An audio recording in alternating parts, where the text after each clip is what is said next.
ब्रह्मणो हि समारब्धा मात्रेयाद्येषु पूजिताम् अस्मदाचार्यपर्यन्तां वन्दे गुरुपरम्पराम् आयुर्वेदरतं वन्दे माधवाख्यं महागुरुम् आयुर्वेदामृतं सर्वं शिष्येभ्यो यः प्रदत्तवान् द्रष्टाज्ञानी पुष्टकर्मा कृतकर्मा तथैव च अध्यापको कुशलश्रेष्ठो महान् संशोधकस्तथा गुणैरेतैः समुदितैः यत्कार्यं प्रतनोति सः समुद्ध्यर्थं हि कार्यस्य वयं प्रयतामहे.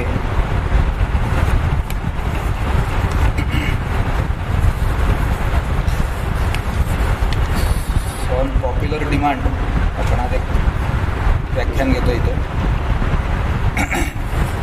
पहिल्यांदा विषय आत्तिक अवस्थेवरचा घ्यायचा होता, पण तुमच्यातल्या काही इंटर्न्सनी तो विषय वीकली सेमिनारसाठी घेतल्यामुळे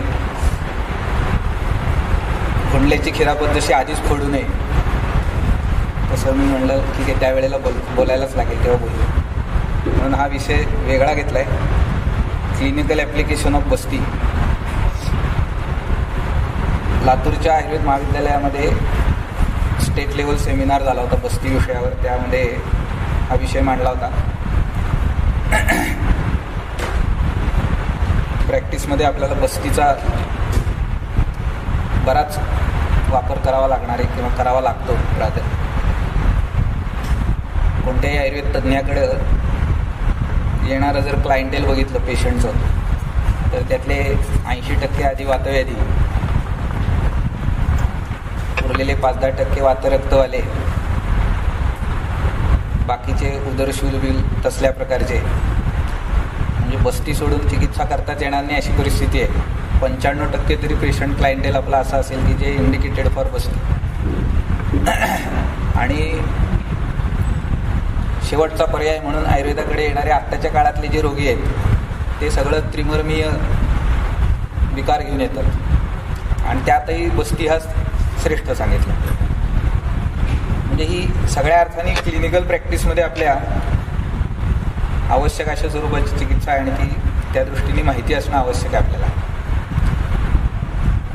शास्त्रकारांनी सांगताना कृत्स्न चिकित्सा किंवा अर्धी चिकित्सा, तस्मात चिकित्सा बीज बस्ती रेकई, आणि अर्ध किंवा कृत्स्न असा दोन्ही उल्लेख केला. शाखागता कोष्ठगताश्च रोगाः मर्मरोध सर्वायवांगजाश्च ये संती तेषां नस्तु कश्चिदन्यो वायोः परम जन्मनी हेतुरस्ति. आणि त्यामुळे बस्ती ही चिकित्सा अर्ध किंवा कृत्स्न चिकित्सा म्हणून त्याला मान्यता दिली. म्हणजे प्रॅक्टिकली कुठल्याही सिस्टीममधला, कुठल्याही स्रोतसातला, कुठल्याही अवयवातला शाखा कोष्ठ कुठलाही व्याधी असेल तर त्याला बस्ती देता येते असं म्हणता येईल आपल्याला. प्रख्यात पंचकर्म तज्ज्ञ वैद्य प्रता जोशी सरांचं एक म्हणणं आहे की बस्ती द्यावा, बस्ती घ्यावा, बस्ती जीवीचा विसावा. मग त्यांनी इतकं त्या बस्तीचं महात्म्य वर्णन करतात ते. किंवा काही नाही सुचलं तर बस्ती देता येईल प्रॅक्टिसमध्ये. अशा प्रकारची परिस्थिती आहे. दोषांच्या संदर्भामध्ये वातावरणाचं श्रेष्ठ शोधन म्हणून बस्तीचा उल्लेख तुम्हाला सगळ्यांना माहिती आहे. वाताचा रोल आपण बघितलं, शिकत असताना बघत असतो. प्रसराच्या अवस्थेपासून सुरू होतो. व्याधीची संप्राप्ती ज्या पद्धतीने घडते, षटक्रियाकाल जे सांगितले सुश्रुतांनी, तत्र प्रसरामध्ये त्यांनी असं सांगितलं की तत्र वायो खलु अपि प्रसरण हेतू सती अपि अचैतन्य. किंवा प्रसाराचाच हेतू वायू आहे, तेव्हा तिथपासून वायूचा ॲक्टिव्ह रोल सुरू झाला. त्याच्या आधीसुद्धा जर तुम्ही बघितलं, विलयन रूपावृत्ती प्रकोपा असं आम्ही म्हणतो, त्यावेळेला दोषांना पित्त आणि कफ यांना काही स्वतःची गती नाही आहे, मग त्यांचं विलयन करतो कोण? म्हणजे तिथेही वायूची ॲक्टिव्हिटी सुरू झालीच. सिद्धिस्थानामध्ये मर्मांच्या संदर्भामध्ये त्रिमर्मीय सिद्धी अध्याय जो आलाय तिथं पण चरकाचं असतं म्हणणं असंच आहे की पित्त कफ समुदिरेने हेतू कोण? वायू आहे, अनिल हा आहे. आणि प्राणमूलंच तिथं तर त्यांनी त्याला प्राणमूल म्हणलेलं आहे. शरीराच्या प्राणांचं मूळ काय तर वायू, आणि म्हणून ती मर्मस्थानं जी आहेत ती विशेषतः अनिलाग रक्ष, आणि वातापासून रक्षण त्यांचं करायचं. आणि तो वायू कसा आहे? बस्तीकर्म साध्यतम, म्हणून नाही बस्ती समम किंचित मर्मपरिपालनम असते असं तिथं म्हणतो चरक. म्हणजे बहुतेक विकारांच्या संदर्भामध्ये जर तुम्ही बघितलं की किती अणुस्वरूपातला व्याधी जरी तुम्ही समोर घेतलात तरी तिथपासून बस्ती हा इंडिकेटेड आहे, अशी परिस्थिती आहे. आत्ताच्या काळामध्ये बऱ्याचदा आपल्या समोर येणारे वेगळेच काही प्रश्न आहेत क्लिनिकल प्रॅक्टिसमध्ये. विशेष करून अन्नवह स्रोतसाचे कॅन्सरचे जे प्रकार आहेत, तो CA इसोफेगस असेल, CA स्टमक असेल, डिओडिनम ह्या इथपर्यंतचे. तर काही वेळेला याच्यामध्ये CA इसोफेगसमध्ये किंवा CA स्टमकच्या संदर्भात बाबतीमध्ये पेशंट अशा स्टेजला आपल्याकडे येतो की ओरल रूट प्रॅक्टिकली बंद झालेला असतो, म्हणजे काहीच घेता येत नाही त्याला ओरल रूट, फक्त द्रव आहारावरती तो असतो. मग तुम्ही औषधं ॲडमिनिस्टर कशी करणार?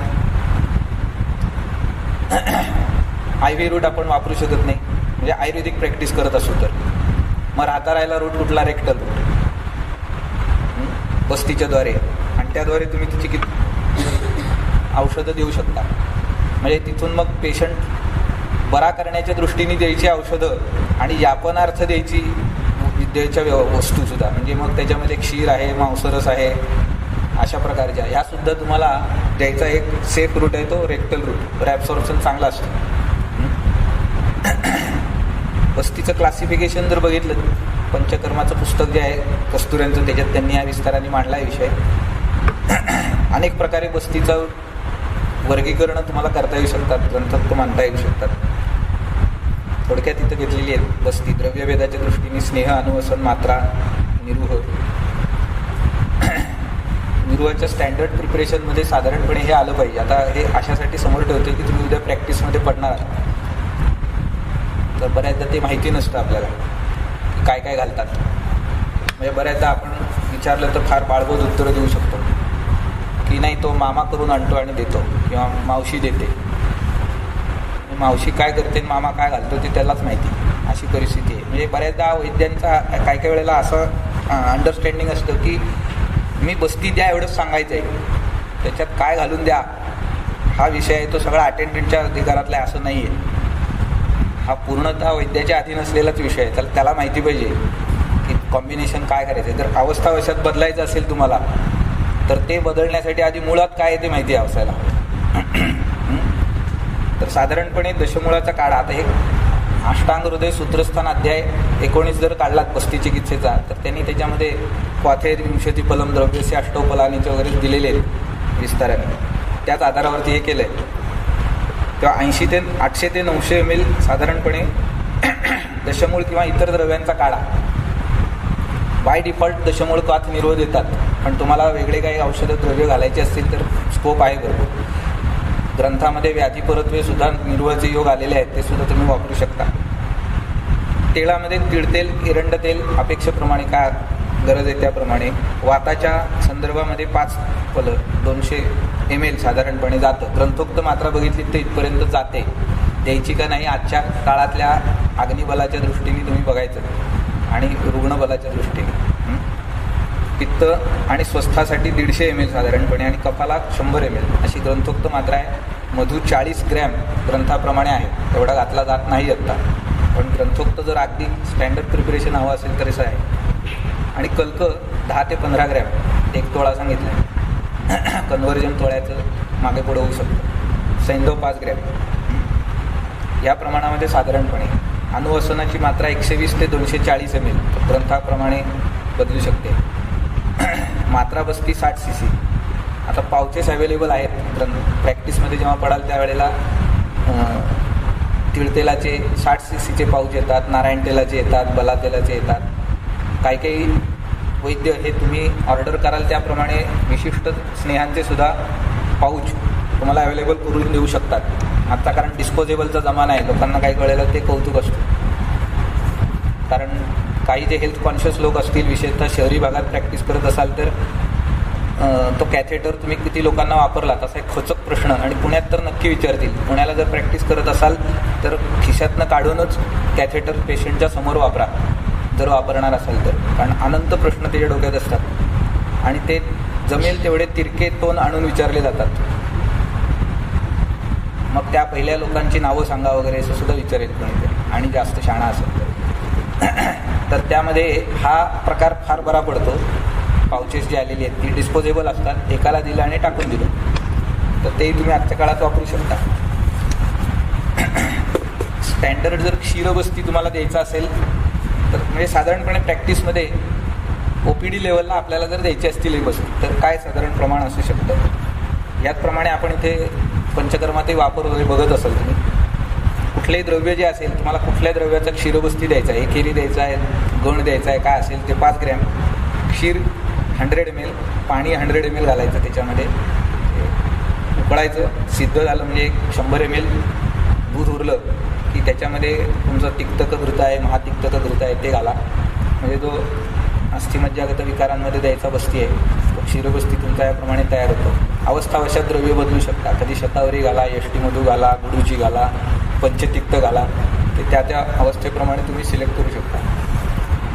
यापन बस्ती बऱ्याचदा व्यवहाराच्या पातळीवर ग्रंथोक्त जर बघायला गेलं तर खूप मात्रा होते आणि देणं काही वेळेला अशक्य होतं. पण त्याचे काही असे जर तुम्ही छोटे प्रयोग बसवलेत तर सहजपणे OPD लेवलला देता येण्यासारखे आहेत. तर त्यामध्ये यापन बस्तींच्यामध्ये बहुतेक वेळा काय काय केलेलं आहे त्यांनी की द्रव्य म्हणजे त्याचा क्षीरपाक, त्याच्यामध्ये काही ठिकाणी मांसरस आलेले आहेत, ते मांसरस तुम्ही अवेलेबिलिटीवरती घालू शकता किंवा पेशंट काही वेळेला नॉनव्हेज खाणारा असेल तर अलाउड करू शकता, व्हेजिटेरियन असेल तर समजा फसवलं तर चालतं अशा प्रवृत्तीचं असेल तर फसवून घाला. पण काही काही लोकांना अगदी फार कळलं तर तुम्हाला शाप बीप देतील इतके जर शीघ्रकोपी असतील तर शक्यतो त्या फंदात न पडता साधा क्षीर यापन बस्तीसुद्धा तुम्ही देऊ शकता.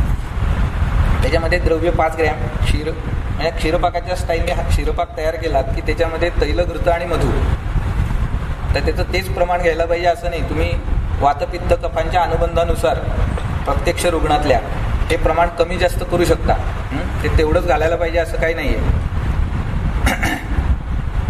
आता याच्यामध्ये तुम्ही समजा मांसरस ॲड करायचा असेल तर 100 ml मांसरस ॲड करू शकता आणि त्याच्या प्रकारची बस्ती पण देऊ शकता. मात्रा जास्त द्यायची असेल तर हेच प्रमाण बदलायचं आणि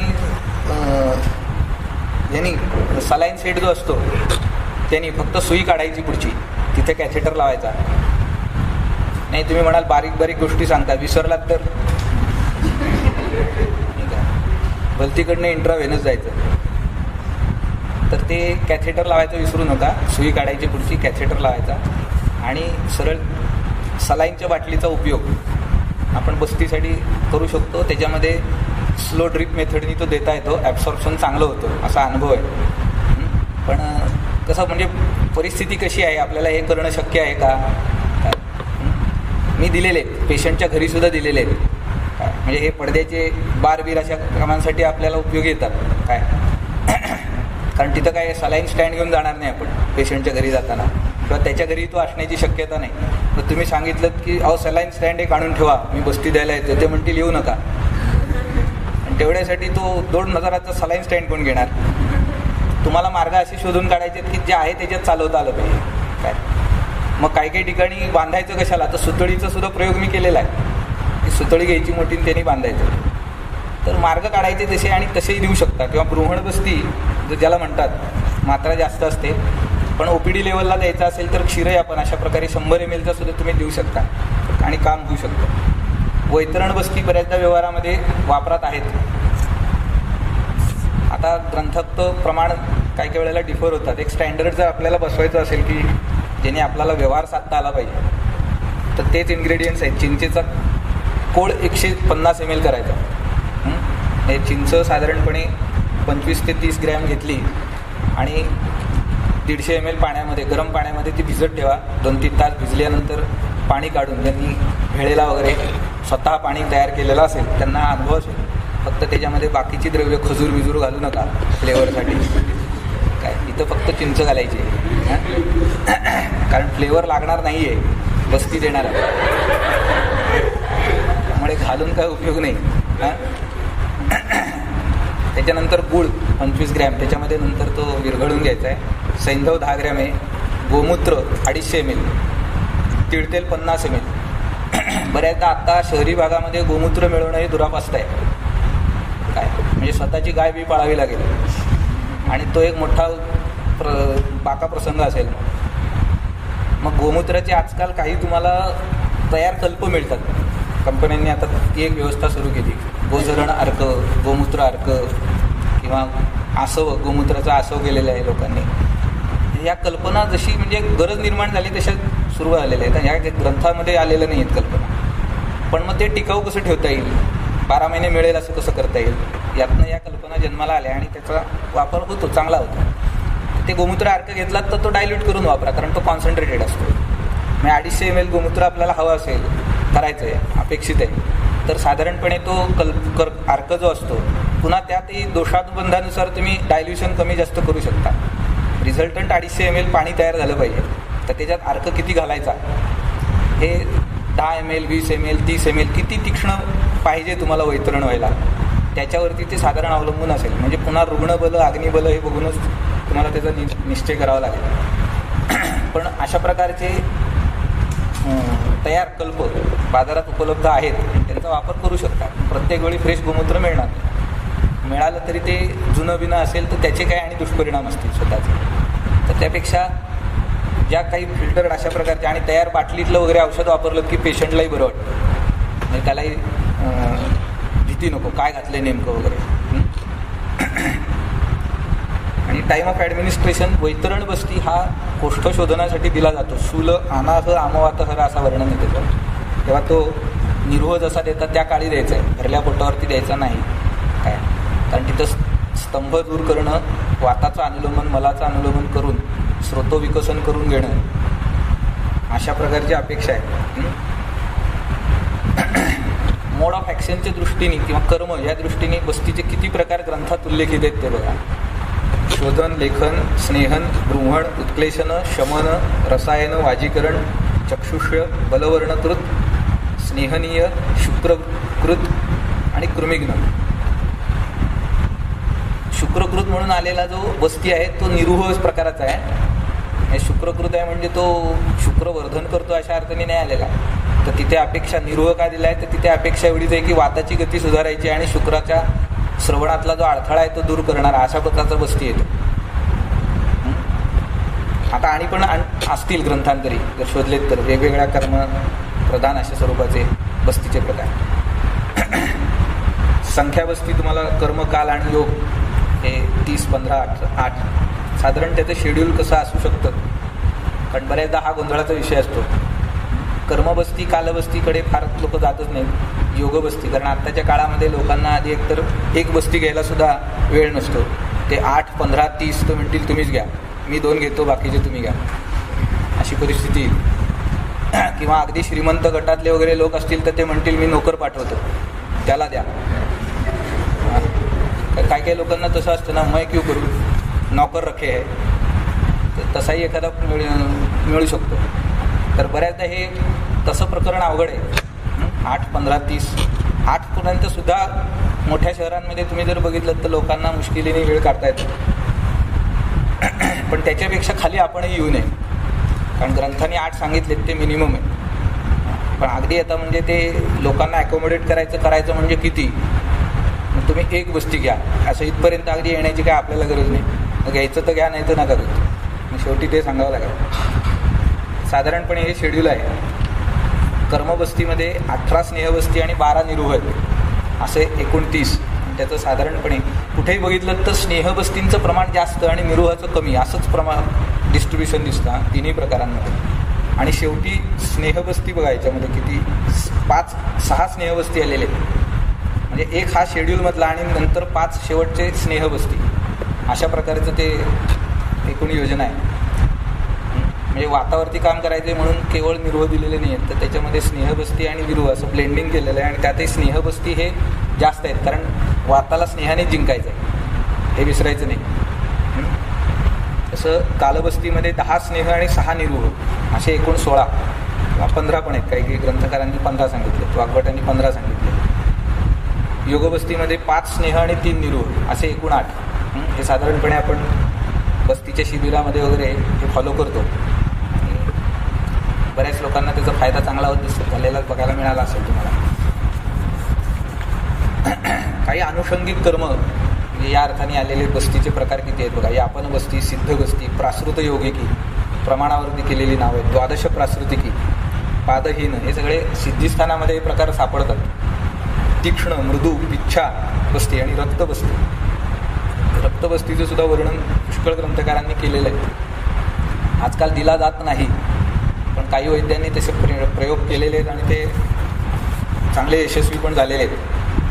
डोंबिवलीचं वैद्य विनय वेलणकर, ज्यांना जर जाणून घ्यायचं असेल कुणाला विचारू, त्यांनी प्रयोग केले रक्तबस्तीचे, आणि त्यांच्याकडे तुम्ही संपर्क केलात तर सांगू शकतील काय काय केलेलं आहे. तर स्थानाच्या दृष्टीने जर बघितलं तर पक्वाशयगत आणि मूत्राशयगत जास्त करून आपल्याला माहिती असतं उत्तर बस्ती, पण गर्भाशयगत बस्तीसुद्धा प्रकार आहेत. म्हणजे स्त्रियांच्या बाबतीमध्ये उत्तर बस्ती मूत्राशयाच्या मार्गाने आणि योनी मार्गाने देण्याचे दोन्ही प्रकार सांगितले. आणि व्रणगत, जिथे नाडी व्रण वगैरे तयार झालेले आहेत तिथे व्रणबस्ती असाही प्रकार येतो, म्हणजे सिरिंजिंग ज्याला तुम्ही म्हणता तशा प्रकारे करणं. हे साधारणपणे बस्तीचं आत्ता आपण बघितलं ते क्लासिफिकेशन आहे, म्हणजे किती प्रकार बस्तीचे वर्णन केलेले आहेत बघा. वापरात त्यातले किती आहेत ते फारच थोडे आहेत. का वापरले जात नाहीत हा वेगळा संशोधनाचा विषय आहे, त्या फंदात आपण पडायला नाही. पण जर करायचे झाले, वापरायचे झाले तर एवढं वैभव नुसत्या बस्तीतच आपल्याकडे आहे, आणि ते जर आपण वापरायला लागलो तर मग ग्रंथकार जे म्हणतोय की अर्धी चिकित्सा किंवा कृष्ण चिकित्सा हे का सिद्ध होणार नाही असा विषय आहे. तेव्हा आणि प्रॅक्टिकली आपल्याला OPD लेवलला देता येण्यासारखी बस्तीचे प्रकार असतात. फार मोठी वमनक विरेचनासारखी तयारी लागणार नाही आहे. स्थानिक स्नेहसंवेदन करून तुम्ही बस्ती देऊ शकता. स्थानिक स्नेहसंवेदनामध्ये सुद्धा बऱ्याचदा असं होतं की फक्त पोटाला तेल लावलं आणि गरम पाण्याची पिशवी दिली आणि दिलं, असंही करू शकता. नाडीस्वेदाची किमान व्यवस्था असेल आपल्या क्लिनिकमध्ये आणि ती करणं अतिशय सोपं आहे, म्हणजे फार अवघड नाही आहे. जर आपण पाणी गरम करून पिशवी देऊ शकत असू तर नाडीस्वेद देता येणार नाही असं काही वाटत नाही मला. तर नाडीस्वेद देणं शक्य आहे. मग नाडीस्वेद देत असताना एक असा विचार त्याच्यामागे काही वैद्य करतात. वैद्य मधुरा कसबेकर म्हणून पुण्याच्या वैद्य माहिती असतील ऐकून कदाचित. त्यांनी इथे आपल्याकडे शिबिर झालं होतं मागे बस्तीचं, त्याला त्या एक्सपर्ट म्हणून आल्या होत्या.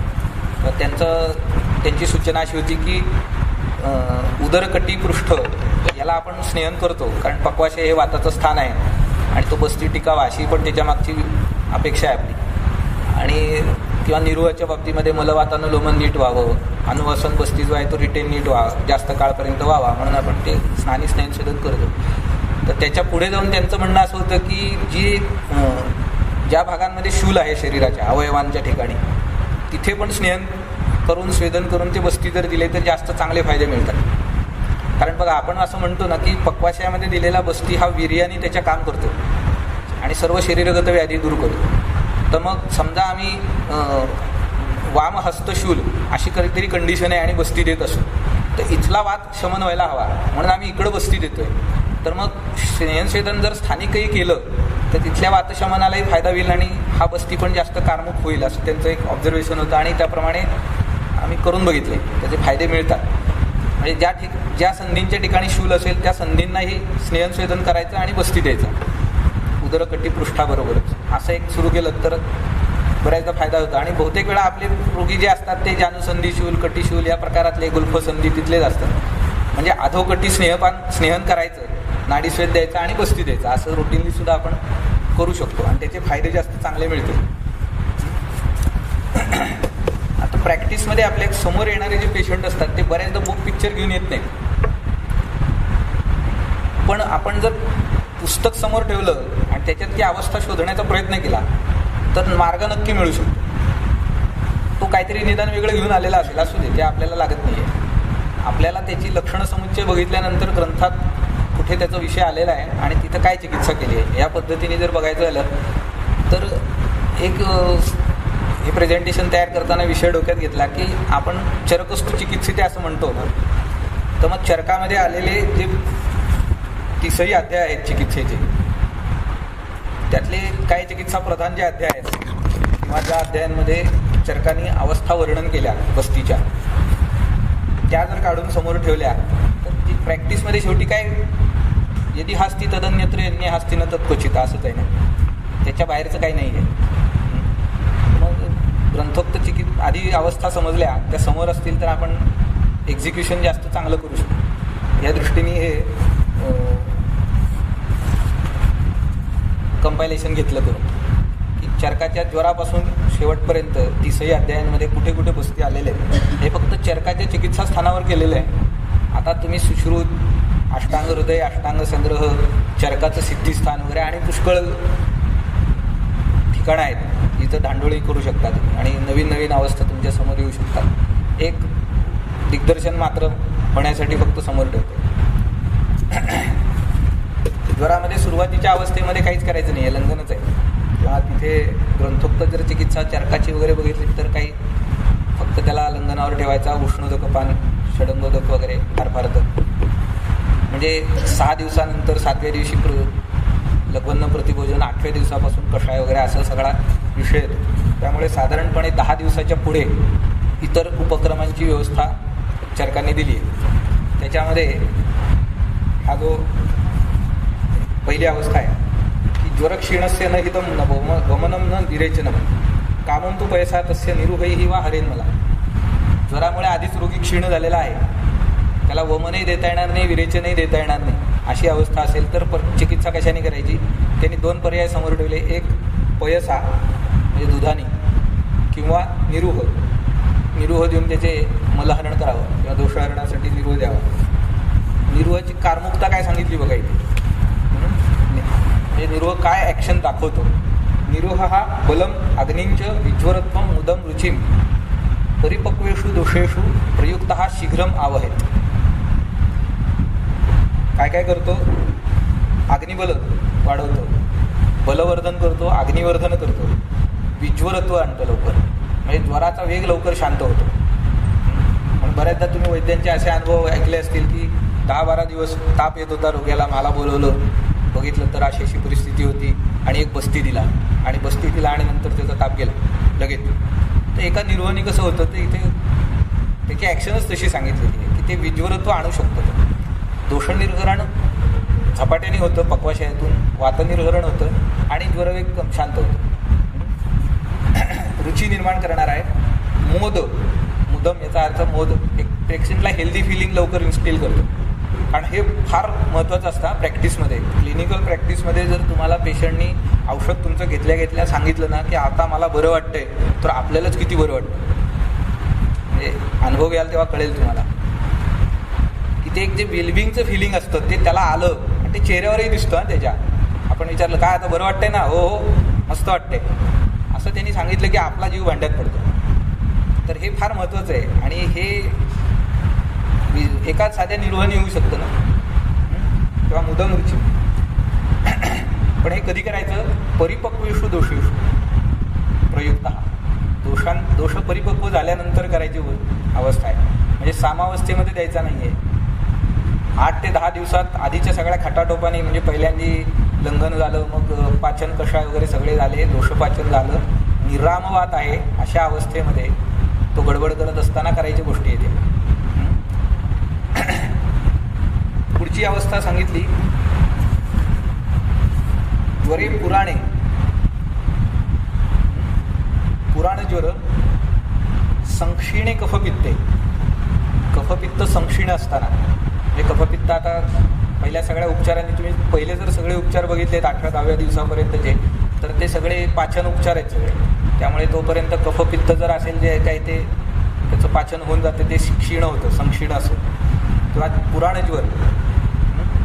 पुराणज्वराची ग्रंथोक्त कालमर्यादा आहे 21 दिवस. त्रिसप्ताहे व्यतीत येतो रोज जीर्णत्व आपल्या. पण हे चरकांनी जे वर्णन केलेलं आहे हे साधारणपणे 10-12व्या दिवसानंतरच्या ज्या चिकित्सा आल्यात त्याच्यामध्ये आलेलं वर्णन आहे. म्हणजे कमीत कमी तो 12 ते 15 दिवस जुना पाहिजे, जीर्ण पाहिजे, त्यावेळेला तुम्ही वापरू शकता. म्हणून पुराणज्वर म्हणलं आहे. म्हणजे नवज्वर नाही. नवज्वर म्हणजे अगदी 6 दिवसापर्यंतचा जो आहे तो लंघनाला योग्य जो असेल तो, ती अवस्था सांगितली. त्याच्या पुढच्या अवस्थांमध्ये कफपित्त क्षीण असताना, अग्नी दृढ असताना, म्हणजे अग्नी पुनस्थापित झाला आहे, भूकबीक त्याला चांगली लागायला लागली आहे, अशी परिस्थिती असेल. पण वृक्षबद्ध पुरुष आहे. आता आपल्याकडे रोगी जर अशा अवस्थेत येऊ शकतात का नाही येऊ शकतात? की मागच्या आठवड्यात बघा डॉक्टर मला ताप आला होता, मी जवळच्या डॉक्टरकडनं औषध घेतलं, ते कोर्स वगैरे झाला आहे पूर्ण अँटीबायोटिक्सचा, पण मला ना संडासलाच साफ होत नाही. असे पेशंट किती येतात आपल्याकडे? भरपूर. मग ती अवस्था याच्यात बसवता येते की नाही? पुराणज्वर आहे, क्षीण कफपित्ताची अवस्था आहे,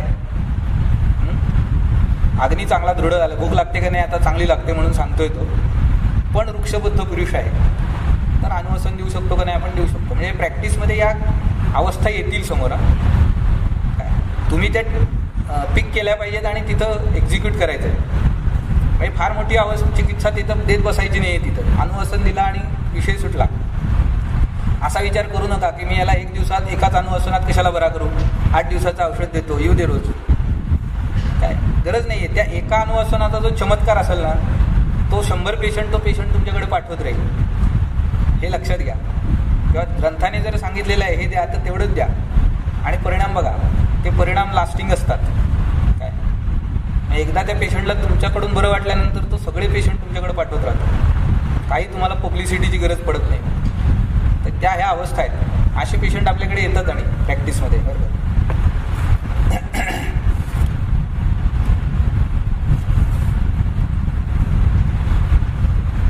पुढे संनिपातिक ज्वराच्या किंवा तशा अवस्थांमध्ये सांगताना वर्णन असं केलं की पक्वाशयगत दोष असतील तर तिन्ही प्रकारचे दोष निरुहच हरण करू शकतो. निरुहही वा हरेन मला त्रीन मलान बस्तीही हरेन पक्वाशय स्थितान. पक्वाशय स्थित तिन्ही दोषांचं हरण, मलांचं हरण बस्ती करतो. आता इथे जनरल रेफरन्स आहे म्हणून निरुह अनुवासन दोन्ही लिहिले. अवस्थावशात तुम्ही वापरा, पण एकच एकांतिक वापरत बसू नका. निरुह एकांतिक वापरला तर मरुता हा भयम आहे, वातप्रकोपाचं भय असतं. आणि स्नेहबस्ती एकांतिक वापरत राहिलात तर स्नेहात अग्निवदम असं वर्णन केलेलं आहे. म्हणजे हे वॉर्निंग्स दिलेले असतात ग्रंथाने. हे केलं तर हे होईल म्हणून निरुह आणि अनुवासन एकांतिक कुठंच तुम्हाला वापरलेला सापडणार नाही.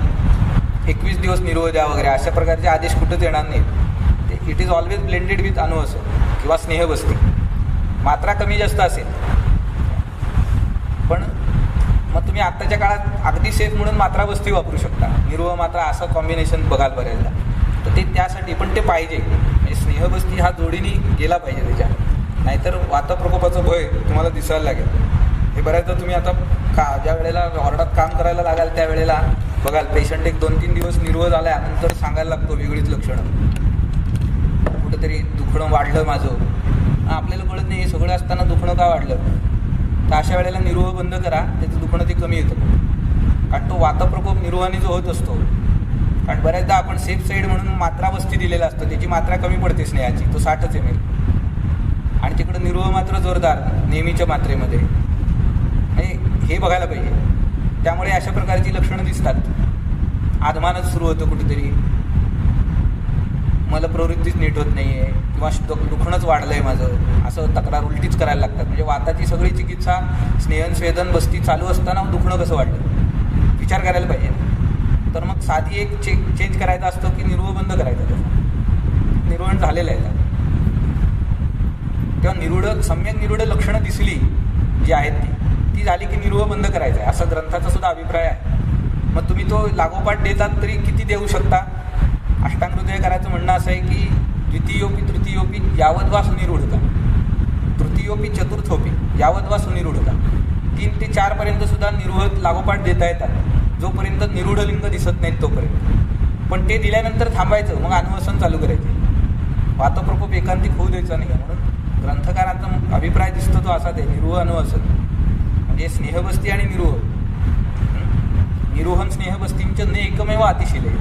दोन्हीतले एकही अतिशीलन करायचं नाही आहे असा विषय आहे. त्यामुळे पक्वाशय स्थित दोषांचं निर्हरण करायचं असेल बस्ती नुसता सांगितला आहे, नुसता निरुह द्यायचा नाही.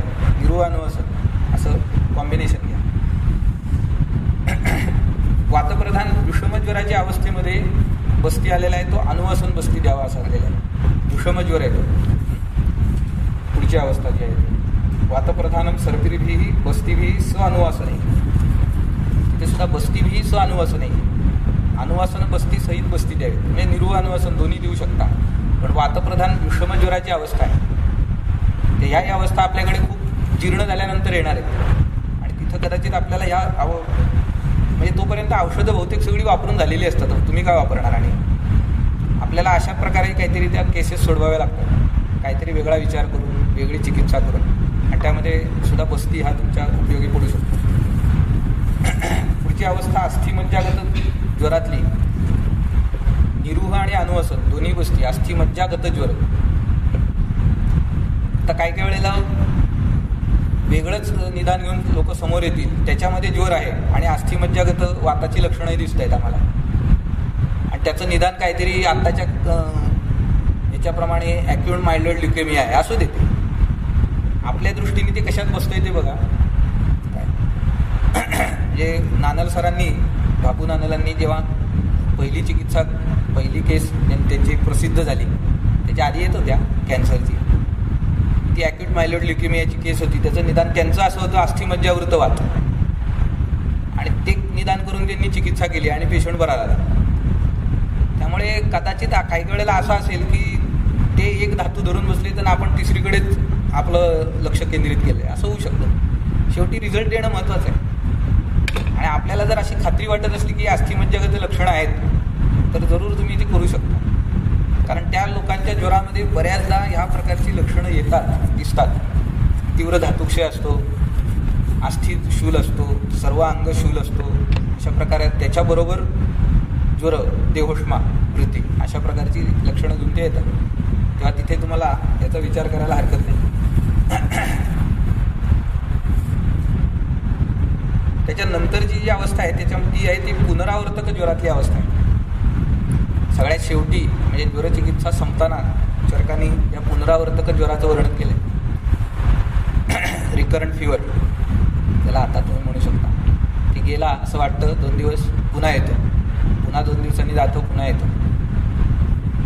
तर त्याच्यामध्ये अभ्यंतर चिकित्सा सांगितलीच आहे. किरातिक्तादी म्हणून एक काढा आलेला आहे. किरातिक्त, मुस्ता, परपटक, अमृता 4-5 द्रव्यच आहेत. आणि ग्रंथी पितानीच्या अभ्यासात पुनरावर्तकम ज्वरम असं वर्णन येतच. पण त्याचबरोबर बस्तीमध्ये यापन बस्ती हे हितकर म्हणून आलेले आहेत. मृदुभी शोधनही शुद्धीही यापना बस्सयो हिता. मृदू द्रव्यांनी शोधन करायचं आणि यापन बस्ती द्यायची. हे यापन बस्ती चरकाच्या सिद्धिस्थानामध्ये 12व्या अध्यायात एकूण 12 योग आलेले आहेत वेगवेगळे यापन बस्तीचे. त्याचा वापर तुम्ही करू शकता. उस्तादी आपण त्यातल्या त्यात जास्त फेमस झाला. बाकीचे पण आहेत बस्तीचे प्रकार, आणि त्यांच्याही मोठ्या मोठ्या फलश्रुती आहेत. बऱ्याचदा आत्ताच्या काही कंडिशन ज्या आपल्याला नवीन समोर येत आहेत त्याच्यामध्ये बसवून लोकांनी चिकित्सा केलेल्या आहेत असं तुम्हाला सापडेल. आणि या यापन बस्तींचं वर्णन सुरुवात करतानाच यापनाश्च बस्त या सर्व कालम दे या सांगितलं. म्हणजे फार काही विचार करावा लागणार नाही आहे तुम्हाला काळ द्रव्याचा, पण नाहीतर बऱ्याचदा तो आडवा येतो सगळ्याकडे. योग्य काळ आहे का, योग्य काळ आहे का, ते इथं काही बघावं लागत नाही. सर्व कालम दे या कधीही देऊ शकता. अशा प्रकारच्या यापन बस्ती आहेत. आणि त्या या पुनरावर्तक ज्वरामध्ये पण त्याच बस्तींचं वर्णन आलेलं आहे. बऱ्याचशा व्याधीच्या गंभीर अवस्था किंवा जीर्ण अवस्था यांच्यामध्ये तुम्ही बघितलं तर यापन बस्ती येतो. कुठे कुठे येतो ते आता सगळं बघितल्यानंतर कळेल.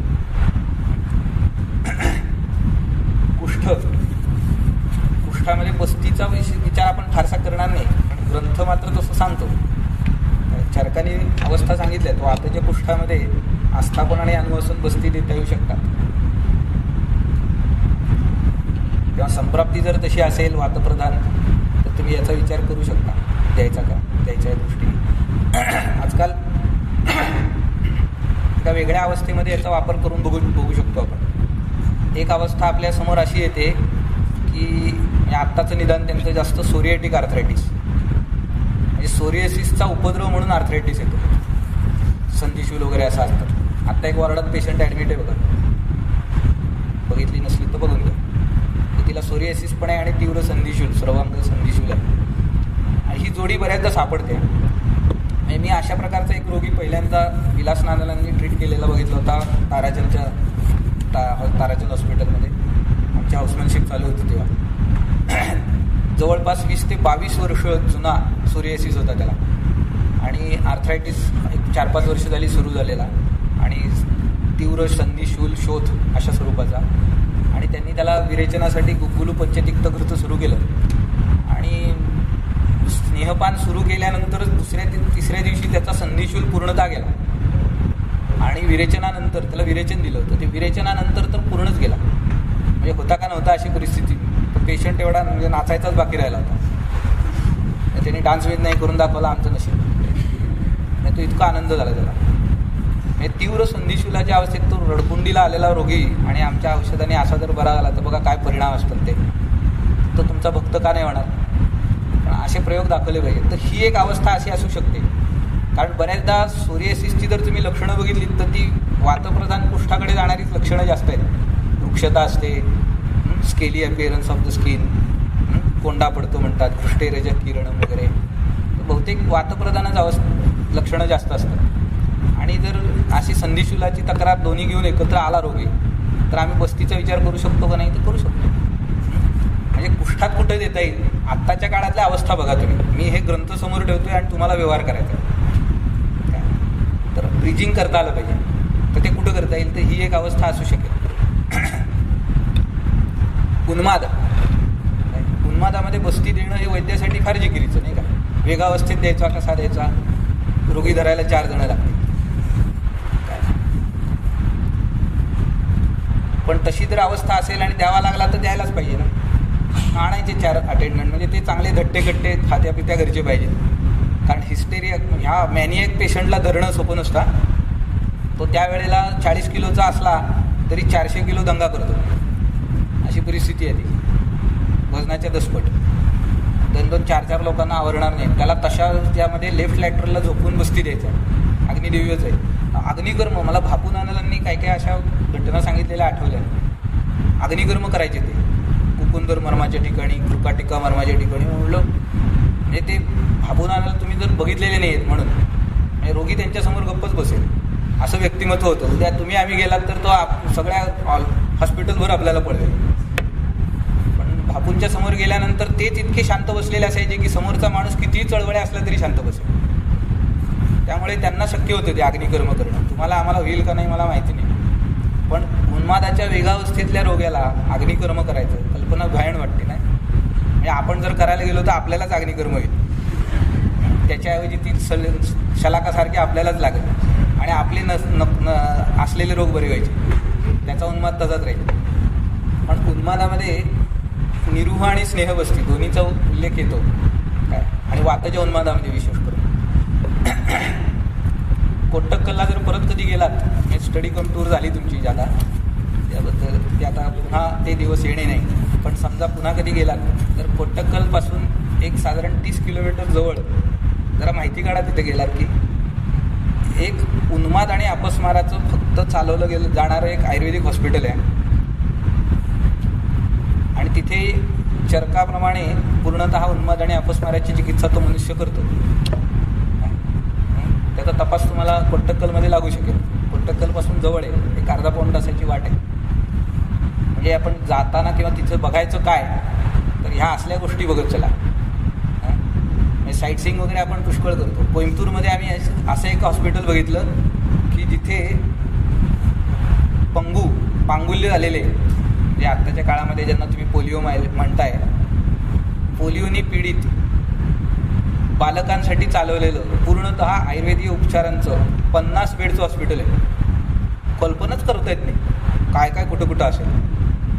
50 कपॅसिटी आहे त्याची. होती त्यावेळी, आता वाढली असेल तर माहिती नाही. मी जाऊन आलो 92 साली, 1992 सालची गोष्ट सांगतो. पण म्हणजे अशा ठिकाणांना भेट दिलेत की कळतं की लोक एकेका विषयावरती असं काम करू शकतात.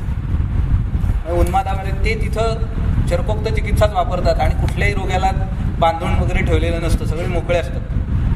काय म्हणजे चिकित्सेचं फल आहे, चांगलं आहे. अपस्मारामध्ये सुद्धा वातच्या अपस्मारामध्ये च्या अवस्थामध्ये तुम्ही निरूह स्नेहबस्तीचा प्रयोग करू शकता. पुढची अवस्था आहे शोथाची. शोथामध्ये सुद्धा वातज शोथामधली विबद्ध वीट अशा स्वरूपाची जी अवस्था असते, विबद्ध विटके अनिलजे, म्हणजे पुरुषाचं प्रवर्तन व्यवस्थित होत नाही, विबद्ध आहे आणि वातजे शोथ आहे, तर तिथे निरूह द्यावा असं निरूहण म्हणतायत. याचा अर्थ तिथे एवढंच आहे की विबद्ध वीट ही अवस्था जाईपर्यंतच द्यायचं आहे. मग त्याच्यासाठी तुम्हाला किती 1, 2, 3 निरूह लागतात तेवढेच द्या. ते दिल्यानंतर ते थांबवा. कारण अपेक्षा काय की मलविबंध दूर व्हावा. म्हणजे बऱ्याचदा राऊंडच्या वेळेला मी एक प्रश्न विचारतो पेशंटला की बस्ती द्यायच्या आधी मला प्रवृत्ती झाली का नंतर झाली, तर हे त्याचं कन्फर्मेशन असतं की बस्ती दिल्याशिवाय जर व्हायला लागली याचा अर्थ बस्तीची आता गरज नाही आहे. त्यावेळेला तुम्ही निरुह काढू शकता, बंद करू शकता. म्हणजे आपल्या पुरते हे ठोकताळे ठरवायचे आपण, कारण बाकीचं सगळं विचारात बसायला वेळ नसतो. काय कमी वेळामध्ये जास्त काम करायचं, आउटपुट जास्त द्यायचं असेल तर तिथे पण नेमके हे ठोकताळे ठरवून ठेवा असे की आल्यानंतर त्याला बस्तीशिवाय होत नव्हती आणि आता त्याच्या आधी व्हायला लागली आहे, म्हणजे बस्तीची गरज संपत आली. मग मला तर स्वरूप बिरूप असं काय 4 प्रश्न विचारा आणि थांबवा, पण मग ते थांबवायला पाहिजे. ते निरुह जिथं आले तिथे अपेक्षा एवढी आहे की ती अवस्था गेली की तो बस्ती बंद करायचा, हे नक्की लक्षात ठेवायचं. तेव्हा विबद्ध बिटके अनिलेचे वाताचे शोध आहे आणि विबद्ध बीट अशी अवस्था आहे तर बस्ती येतो. म्हणजे बऱ्याचदा नाही तर शोधामध्ये असं वाटेल, तुम्ही जर ह्या गोष्टी आपण जर मॉडर्न काउंटर पार्टशी डिस्कस करायला लागलो तर त्यांना बऱ्याचदा आश्चर्य वाटेल, अहो आधीच बॉडीमध्ये एवढे रिटेन्शन आहे तुम्ही आणि बाहेरनं काय घालताय, असं त्यांना वाटेल. आम्ही 1 लिटर साधारण काढा घालणार, आधी बॉडीमध्ये एवढे रिटेन्शन झालेलं असतं, कारण त्यांच्या दृष्टीने शोध म्हणजे रिटेन्शन नाही का, रिटेन्शन ऑफ वॉटर हे पहिलं धरतात आणि ते आधीच असताना तुम्ही आणि काय पुश करताय असं त्यांना वाटू शकेल. तर हा म्हणजे काय वेगवेगळा नजरिया आहे, त्यांचा नजरिया वेगळा आहे, आमचा वेगळा आहे. आम्ही त्याला वाताचे शोध जर असेल आमच्या दृष्टीने ही अवस्था असेल तर आम्ही ग्रंथांनी सांगितले आम्ही देणार असतो. मग तिथे तुम्ही जर बघितलीत तर थोरा मोठ्यांची उत्तरं द्यायची, का असं का करताय तुम्ही, नाही वाघभटांनी सांगितलं म्हणून, चरकांनी सांगितलं म्हणून. तुम्ही बऱ्याचदा बघा, तुम्ही प्रता जोशींना वगैरे लोक असे खोचक प्रश्न विचारायला लागले की किंवा दातार गुरुजींना वगैरे सुद्धा ते उत्तरच अशी द्यायची. प्रता जोशींना विचारलं नाही वाघभटांनी सांगितलं म्हणून मी दिलं. मग तुम्हाला विचारायचं असलं जा वाघभटाला विचारा, टाईम मशीनमध्ये बसा, जा मागं शोधून काढा कोणचा वाघभट नेमका अष्टांग हृदय, कारण हो ऐतिहासिक घोळ तो एक आहे. तुम्ही गेलात टाईम मशीनमधनं मागं तर 10 वाघभट भेटतील आणि मग नेमकं कुणाला विचारायचं गोंधळ घेऊन परत येणार. दातार गुरुजींना कोणी काही विचारलं की ते सांगायचे माऊलीनी सांगितलं. ते ज्ञानेश्वरांना भेटायचं असलं तर जायचं, आळंदीला जायचं, ते संजीवन समाधी लावून बसलेले आहेत तिथं खाली जाऊन हाय हॅलो बघा बोलतायत का. हे उत्तरं का देत असतात हे लक्षात घ्या, कारण तुम्ही any amount of explanation will not satisfy the person before you.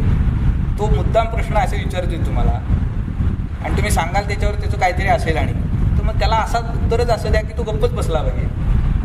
तर मग वाघभटांनी सांगितले, चरकांनी सांगितले, असं बरेचदा आपल्याला वाटतं की एवढा मोठा प्रश्न यांनी विचारला आणि यांनी एवढंसं उत्तर दिलं त्याला, ते योग्य असतं, त्याच्या पुढे दुसरा प्रश्न येत नाही काय. तर तसं हे आहे की आम्ही का देतो, चरकांनी सांगितलं. तर ग्रंथोक्त चिकित्सा ही काय वेळेला कसं असतं की शास्त्रांनी सांगितलं म्हणून करावी, त्याच्यामध्ये आणि छेद काढत बसायचं नाही. वाघभटांनी उद्गत सांगितलेलं नाही, इदम आगम सिद्धत्वात प्रत्यक्ष फलदर्शनात मंत्रवत संप्रयोक्तव्यम न मीमांसम कथंचन. मीमांसा करत बसू नका, वापरा आणि परिणाम घ्या. नाही तर मीमांसा करतच आम्ही म्हातारे व्हायचो आणि मग 50-51 वर्षी मी आता प्रॅक्टिस सुरू करणार का, नाही माझा विचार पूर्ण झाला, तर तेव्हा पेशंट येणार नाही तुमच्याकडे. कारण ते एक वय असतं, त्या वयात तुम्ही सुरुवात केली, रेप्युटेशन डेव्हलप झालं, 50 पर्यंत तुमची एक रेप्युटेशन तयार झालेलं असतं, प्रॅक्टिस सेट झालेली असते. तुम्ही म्हटलात मी तोपर्यंत अभ्यासच करणार आणि मग प्रॅक्टिस सुरू करणार, तर ह्या जन्मी ते शक्य नाही. तर मीमांसा जास्त न करता आधी सुरू करा, ग्रंथ काय म्हणतो ते घ्या आणि वापरा काय श्रद्धेने आणि यश मिळेल. पुढची अवस्था आहे प्रज्ञ. याच्यात सुद्धा पटकन बस्ती द्यायला कोणी धजावणार नाही. हर्निया आजच्या काळामध्ये जो दिसतो आणि हा जो हर्निया त्यांनी वर्णन केलेला आहे तो वृषणगत आहे. स्क्रोटल हर्निया काय म्हणतोय बघा, प्रज्ञा हा अनिलाद्यैहि वृषणे स्वलिंगैहि अंतरम निरेती प्रविशेत मुहुश्च. त्याच्यामध्ये अंतराचा भाग हे आला तर तो काय करायचा, तो बोटाने पहिल्यांदा प्रविशेत मुहुश्च आतमध्ये पुश करायचा, तो स्ट्रँग्युलेट होतो बऱ्याचदा. आणि मग नंतर ह्या अवस्थेमध्ये जे पुढे चिकित्सा करायला सांगितली, म्हणजे पहिल्यांदा तो हर्निया जागेवर घालायचा आहे. हर्निया ज्यांनी बघितला असेल त्यांनाही माहिती असते प्रॅक्टिसमध्ये. आता पुढे 3rd इयरला वगैरे आल्यावरती कधी पेशंट बघायला मिळाले, शल्यमध्ये नाही तर लोक सध्या माशा मारतात, पण मिळाले समजा चुकून पेशंट बघायला, तर बघा IPDमध्ये सुद्धा एखाद दुसरे पेशंट ॲडमिट असतात, कुणाचं तरी अचानक लक्षात येतो, तर हर्निया कसा असतो बघायचा असेल तर बघा.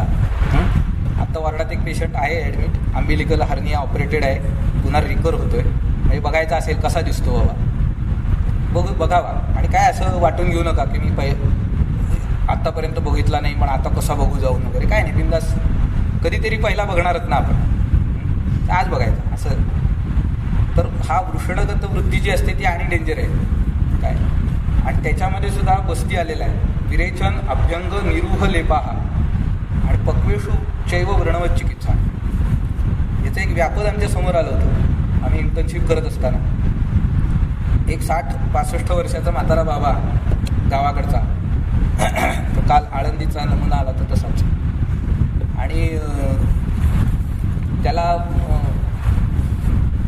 वैद्यांनी बस्ती द्यायला सांगितला. कोलटकर सर होते मला वाटतं तेव्हा कन्सल्टंट, आणि तिथे ज्याच्या मुली यायच्या नर्सिंगच्या ट्रेनिंगसाठी त्यांना घातलेलं असायचं. 12 वाजेपर्यंत त्यांचा गोंधळ चालू असायचा, आणि त्या सिस्टरना सांगितलं याला बस्ती द्यायचा, त्यांनी त्यांच्यावरती सोपवला त्या मुलींना, याला एनिमा द्या गं.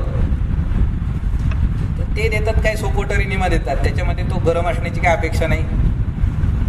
तो काढा आपला करून दिला वॉर्डबॉयनी, आणि यांनी दिला बस्ती, तो थंडच दिला, निरू होता, आणि तो रिटेन झाला. आणि रिटेन झाल्यानंतर पेशंट हर्नियाचा, आता कल्पना करा की ते ॲबडोमिनल रिटेन्शन एवढं वाढलं, त्याचं डिस्टेन्शन झालं, आणि तो आता फुटेल का मग फुटेल अशा अवस्थेला तो सगळा हर्निया बसलेला. आणि call, patient is in pen, आणि त्याला काही सहन होत नाही, अस्वस्थता आली, आरती वगैरे सुरू झाली, इकडं पाचावर धारण. पहिलं लोकांना वाटतं की आता हार्ट अटॅक येणार, मग त्याचं BP बघा. आधी तो बस्ती बाहेर काढायला पाहिजे, होतंय कशाने त्यांनी.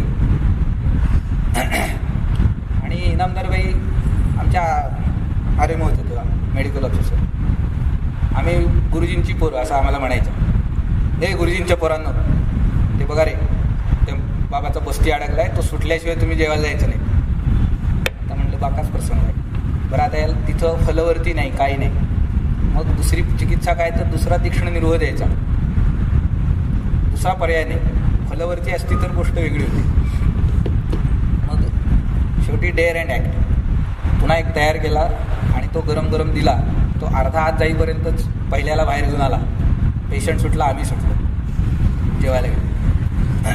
पण अशा प्रकारचे प्रसंग येऊ शकतात का, आपली कसोटी बघणार आहे. तर इथे ICU BCUची काही गरज नाही आहे पेशंटला, ह्याचा बस्ती बाहेर आला पाहिजे, त्याशिवाय तो सुटत नाही. कसाही करा तो बाहेर काढा, आणि ते आपल्याला जमायला पाहिजे. तिथं घाबरून चालत नाही. ग्रंथांनी काय सांगितलंय, फलवरती द्या, नाही तर पुन्हा एक निरोह द्या. ती चिकित्सा तीच आहे. फलवरती उपलब्ध नव्हती म्हणून फलवरती करून ठेवा, ज्यांना शक्य आहे त्यांनी. प्रॅक्टिसमध्ये फार उपयोगी गोष्ट आहे काय. म्हणजे रेक्टल रूट आपल्याला वापरायचा असेल बऱ्याचदा, आणि बस्ती वगैरे सारखी चिकित्सा नाही करता येणं शक्य, पेशंट बेड रिडन असतो, नर्सिंगचे प्रॉब्लेम असतात, आजकाल पुष्कळ आहेत. तर तिथे फलवरती पुष्कळ काम करून जाते, आणि चांगली काम करते. करून ठेवली तर उपयोगी होईल, तुम्हाला प्रॅक्टिसमध्ये उपयोगी पडेल. विक्रीसाठी अजून कुठल्याच कंपनीने कशी काय काढली नाही, मला आश्चर्य वाटतं. बऱ्याच खरं काढायला हवी होती आत्तापर्यंत, कारण उपयोगी पडणारी गोष्ट आहे. पुढची अवस्था आहे म्हणजे वृद्धीसारख्या अवस्थेमध्ये सुद्धा बस्ती येतो बघा, तर जरा डेअरिंगनी द्यावा लागेल. हीनसत्व असलेल्या वैद्यांनी याच्या वाटेला जाऊ नये, प्रवरसत्ववाल्यांनी जावं काय, नाहीतर पेशंट तिकडे पेनमध्ये आणि आमचा वैद्य बेशुद्ध पडला, तसं काय झालं आहे म्हणून. तर चिकित्सा कोणाची करायची म्हणून तिसऱ्या वैद्याला पाचारण करायची वेळ यायची. त्यामुळे प्रवरसत्व असलेल्यांनी करावं. उदराच्या अवस्थेमध्ये बऱ्याचदा, आता आपण प्रायमरीली पुन्हा तोच विषय, एवढं पाणी आधीच उदरात आहे ना, आणि काय घालताय, तर अवस्था कुठल्या आहेत ते बघा. उदरामध्ये सुद्धा बस्तीच्या अवस्था आल्या. म्हणजे हा विषय मी सुरू केला त्यावेळेला माझ्या डोक्यात नव्हतं की आपल्याला बरीच सरप्राईजेस मिळणार. चरक वाचलेला असतो आपण, बऱ्याचदा शिकवलेला पण आहे, झाली आता 17-18 वर्ष चिकित्सा झाली, पण विषयाच्या अनुषंगाने वाचायला लागलं की काही काही सरप्राईजेस समोर येतात. म्हणजे उदर आहे, गृहिणी आहे, आरश आहे, अतिसार आहे. कशाला आपण बस्तीचा विचार करतो का कधी? प्रॅक्टिसमध्ये तरी किती लोकांना वापरलेले बघितलेत आपण? फार कमी. पण ग्रंथ बघायला लागलात तर अवस्था समोर येतात आणि त्या पुष्कळ आहेत. हे मधल्या व्याधी जे आहेत ना, ते फार महत्त्वाचे लक्षात घ्या. आपण बस्ती म्हणलं की वातव्याधी अशी डायरेक्ट उडी मारतो किंवा ते एक समीकरण झाले ओके. पण आणि इतर व्याधींमध्ये सुद्धा बस्ती वापरायला पुष्कळ स्कोप आहे असं लक्षात घ्या. आणि त्याच्या अवस्था समोर आल्यात. उदराची अवस्था बघा कुठली आहे? सौदावर्तम पुन्हा स्निग्धम स्विन्नम आस्थापयत नरम. उदरामध्ये जेव्हा स उदावर्त उदर असेल, म्हणजे उदर आणि उदावर्त म्हणजे हे दोन शब्द याचे नेमके अर्थ आता तुम्हाला इंटर्नशिपला आलेल्यांना माहिती आहेत. फर्स्ट इयरचे काही लोक मागं आहेत, त्यांना उदर आणि उदावर्त या जोडी काय धिंगाणा घालेले माहिती नसेल. अजून ते निदानात आल्यावर कळेल तुम्हाला की आधी एकटा परवडत नाही. त्या उदराचंच वर्णन ग्रंथकार करतात. जन्मना एव उदरम सर्वम प्रायः कृच्छ्रतमम मत. बघा, आणि उदावर्ताचा शब्दच तसा आहे, उत आवर्त, वाताची आवर्तवत गती आणि तीही ऊर्ध्व दिशेनी. अरे बापरे, मग तो वात आधी अनुलोमन करायचा म्हणलं तरी आधी कठीण, आणि त्यात तो उलट्या गतीने वर फिरतो. आणि तो उदावर्ताची लक्षणं कसली भयानक येतात, फार हृदयपीडा वगैरे अशा प्रकारची लक्षणं येतात तीव्र. आणि तो जेवढ्या जसा जसा वर येत राहतो तशी तीव्र पीडा निर्माण करत जातो वगैरे, असं त्या उदावर्ताचं वर्णन आहे. आता उदरामध्ये उदावर्ताची अवस्था आली तर कसली ड्रेडफुल कंडिशन तयार होईल. म्हणजे पूर्ण अनाहासारखी अवस्था आलेली आहे, मलमूत्र प्रवृत्तीच नाही आहे. अशा अवस्थेत रोगी आला आणि तीव्र वेदना आहे. बस्ती द्यायचा का नाही? ग्रंथांनी सांगितलंय, स्नेहस्वेदन करून आस्थापन द्या, निरोह द्या, व्यवस्था होईल, दोषनिर्हरण होतं, पेशंट बाहेर येईल. त्याचं उदर बरं होईल असं त्याचं म्हणणं नाही आहे, पण ही अवस्थिक चिकित्सा आहे, त्या अवस्थेमध्ये उपयोग होईल.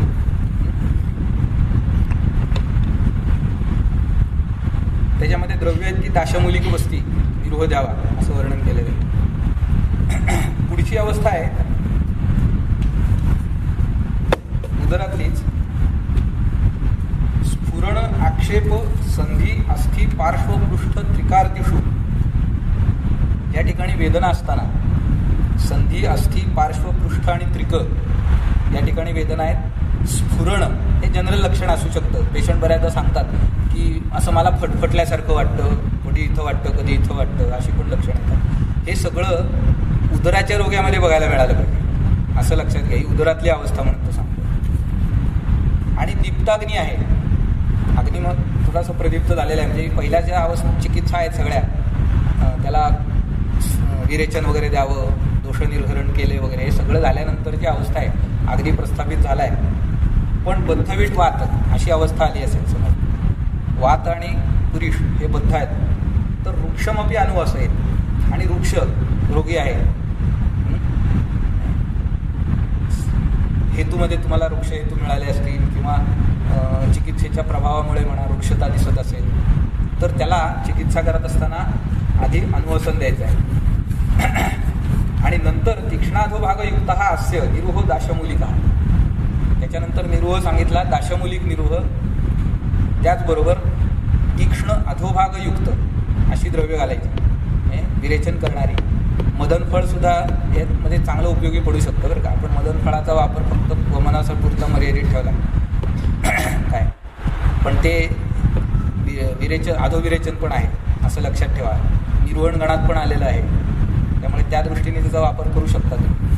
किंवा अगदी खूप द्रव्य वापरायला पाहिजेत असं नाही, दशमुळाबरोबर एक मदनफळ टाकून दिलं तरीसुद्धा तुमचं काम होईल. तुम्ही जर सबसिडीजमध्ये वगैरे प्रॅक्टिस करणार असाल तर भाव्याच्या शेंगा बिंगासुद्धा जमा करून ठेवू शकता. भाव्याचा मगजसुद्धा 1 चमचा 2 चमचे टाकलात तरी संवसनाचं काम करतो. म्हणजे खूप मोठी औषधं पाहिजेत आणि त्यासाठी तर त्याच्यामुळे आमचा आडेल असं काही नाही आहे. आणि त्यानंतर वातघ्न आम्ल श्रुत एरंड तिलतैलानु असं. वातघ्न द्रव्यांनी आणि आम्ल द्रव्यांनी सिद्ध केलेलं एरंड तेल किंवा तिळतेल यांनी अनुवसन द्यावे. म्हणजे प्रॅक्टिसमध्ये अशा प्रकारचे नवे नवे प्रयोग करत राहावं लागतं बरं का. म्हणजे तिळतेलात तर म्हणजे आपण बरीच तेलं सिद्ध करून ठेवतोच नेहमी, ओके. पण एरंड तेलामध्ये वातव्याधीसाठी काही तेल सिद्ध करून ठेवावीत का नाही, तर करून ठेवा, उपयोगी पडतील जास्त. म्हणजे विशेष करून मलबद्धता आणि आमपाचन असा दोन्ही विषय एकत्र आला तर एरंडासारखं तेल तुम्हाला दोन्हीकडे काम करत देईल. म्हणजे स्रोतविबंध आहे आणि तो दूर करायचा आहे, आणि त्याबरोबर मलवातानुलोमनही झालं पाहिजे. मग साध्या तिळा तेलापेक्षा एरंड तेल काम करेल का नाही, करेल. आणि ते विरेचन पण आहे. तिळं तेल हे सुद्धा बद्धविटकं म्हणून सांगितलं आहे आणि त्याचा नाशन करणारं म्हणून काय. पण ते काही वेळेला बद्धविटकं तर आणतं असं वर्णन त्याच्या गुणधर्मावरून दिसतं. मग एरंड तेल तुम्हाला वापरता येईल का नाही म्हणून त्यांनी दोन्ही सांगितले. म्हणजे तुम्ही वापरताना दोन्ही वापरून ठेवा. म्हणजे कुष्ठाची तेलं करताना आपण काही तेलं करंज तेलाच्या बेसमध्ये करावीत का नाही, करून ठेवावी. कफप्रधान अवस्थांमध्ये जास्त उपयोगी पडते. निंब तेलच आहे, एक तिळा तेलाच्या बेसमध्ये आहे, एक करंज तेलाच्या बेसमध्ये आहे. वापरायला व्हरायटी राहते. तसं वातघ्न तेल सिद्ध करताना बस्तीसाठी किंवा अभ्यंतर पानासाठी सुद्धा एरंड तेलात सिद्ध केलेली आणि तिळ तेलात सिद्ध केलेली अशी वापरू शकतो, करून ठेवायला हरकत नाही. प्रॅक्टिसमध्ये अशी व्हेरिएशन्स आणावी लागतात, कारण त्या अवस्थेची गरज असते आणि त्यामधून आपल्याला काही नवीन शिकायला मिळतं. प्रयोग चालू असतात, तसे करत आलो. पित्तप्रधान उदरामध्ये पुढची अवस्था आली, पित्तोदरे तू बलिनम पूर्वमेव विरेचय. ते झालं की दुर्बलम तू अनुवास्य आदौ शोधे क्षीरबस्ती. दुर्बल रोगी आहे पित्तोदराचा, त्याला आधी अनुवासन देऊन मग क्षीरबस्तीने शोधन द्यायचं करायचं. म्हणजे क्षीरबस्ती वापरला आहे शोधनासाठी. म्हणजे तो ताकद त्याची किंवा बल टिकवून ठेवून शोधन करेल काय. आणि पित्तोदरी आणि दुर्बल इथं तुम्हाला एकतर पित्ताची चिकित्सा जामातृवत करावी असं सांगितले, जावयाप्रमाणे फार लाड खोड कौतुक असतं त्याचं. आणि कफाची शत्रुवत समाचरित. हे बऱ्याचदा आपण शिकताना बघितले की कफाच्या नशिबाला सगळे तीक्ष्ण निरूह आणि पित्ताला मात्र शोधयत सुद्धा क्षीरबस्तीना. शोधनासाठी सुद्धा याला क्षीरबस्ती, दुधाची बस्ती द्यायची काय. तर ते पित्ताचं नशीब आहे म्हणायचं आणि ते कफाचं नशीब आहे तीक्ष्ण घेणं सगळं. तर तसा आहे तो. त्याच्या पुढची अवस्था आहे ती प्लिहोदराची अवस्था आहे. प्लिहा वृद्धीचे बरेच रोगी आपल्याकडे येतात, तर ते नंतर पुढे प्लिहोदरात जातीलच असं नाही, पण त्या अवस्थेपर्यंत सुद्धा येतात बऱ्याचदा. अनेक वेगवेगळ्या विकारांचा परिणाम म्हणून प्लिहा वाढली असं घेऊन येतील आणि त्यामुळे उदरवृद्धी झालेली ती प्लिहा चांगली पाल्पेशनला लागते विकते. आता अशा अवस्थांमध्ये सुद्धा निरूह अनुवासनाचा विचार करू शकता. वातप्रधान संप्राप्ती जर मिळाली तर विचार करता येऊ शकतो. प्लिहोदरामध्ये पित्तज प्लिहोदर हे पित्तप्रधान लक्षणं जर दाखवत असेल, पैत्तिके जीवनीय आणि सर्पिंशे, जीवनीय घृत आणि क्षीरबस्ती, पुन्हा तिथेही क्षीरबस्ती आला. म्हणजे पैत्तिक अवस्था जिथे जिथे येतात तिथं बघा क्षीरबस्ती आणि कफ जे आले की तीक्ष्ण निरूह, हे समीकरण आहे.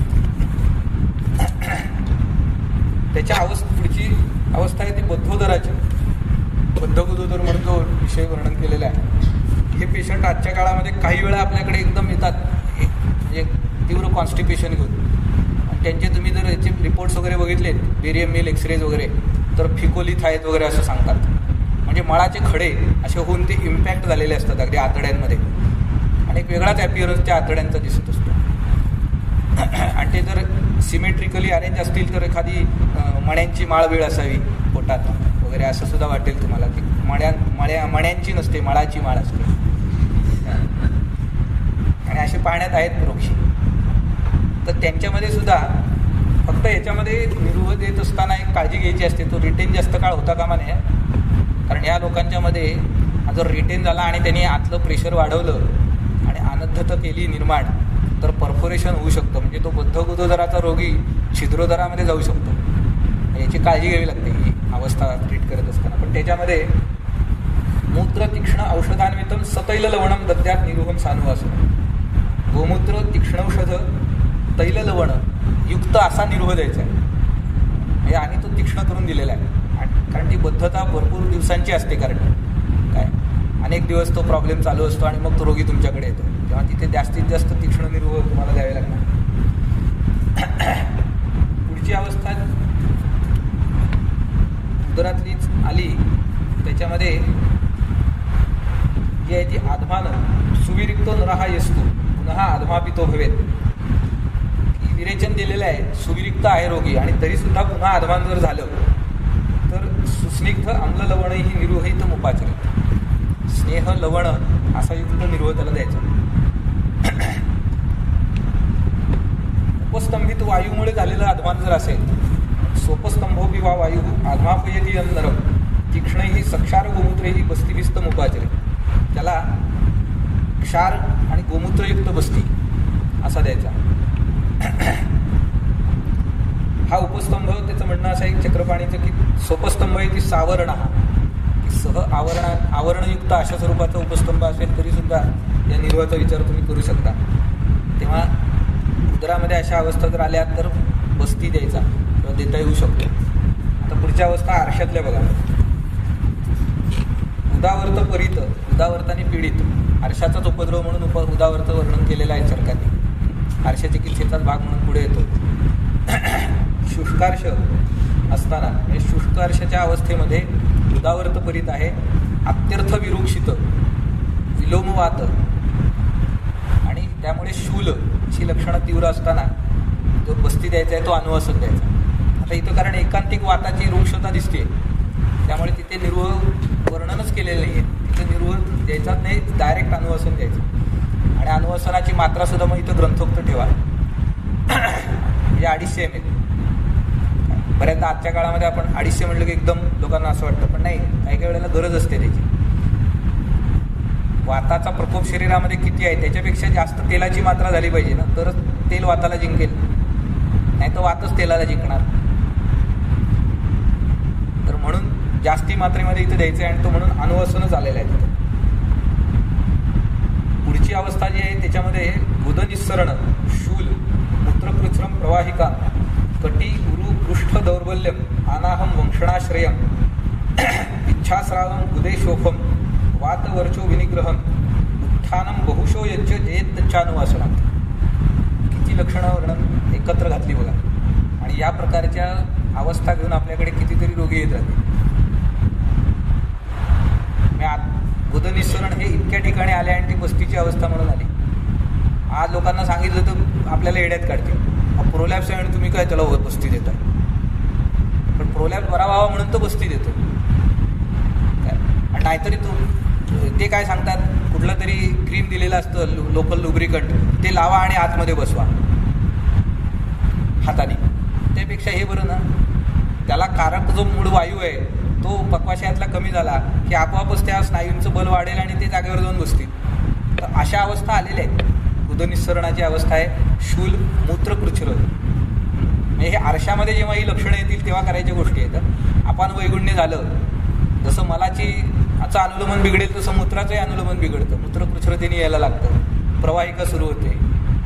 आणि कटी उरू, बऱ्याचदा जीर्ण आरशाचे रोगी जेव्हा तुमच्याकडे येतील त्यावेळेला ह्या वेदना असतील त्यांना विशेष करून, कारण ह्या आपानाचा क्षेत्र आहे सगळं काय, आणि तोही व्याधी आपानाच्या क्षेत्रात अभिव्यक्त होणार आहे. त्यामुळे कटी उरू पृष्ठ या ठिकाणी दौर्बल्य, अनंत बराच काळ तो जीर्ण झाल्यानंतर धातुक्षय पण करतो काय आरश, आणि त्यामुळे दौर्बल्य येणं हे क्वाईट नॅचरल आहे. तिथं सुद्धा तुम्हाला बस्ती जो द्यायचा आहे तो अनुवसनच द्यायचा आहे, दौर्बल्य आहे.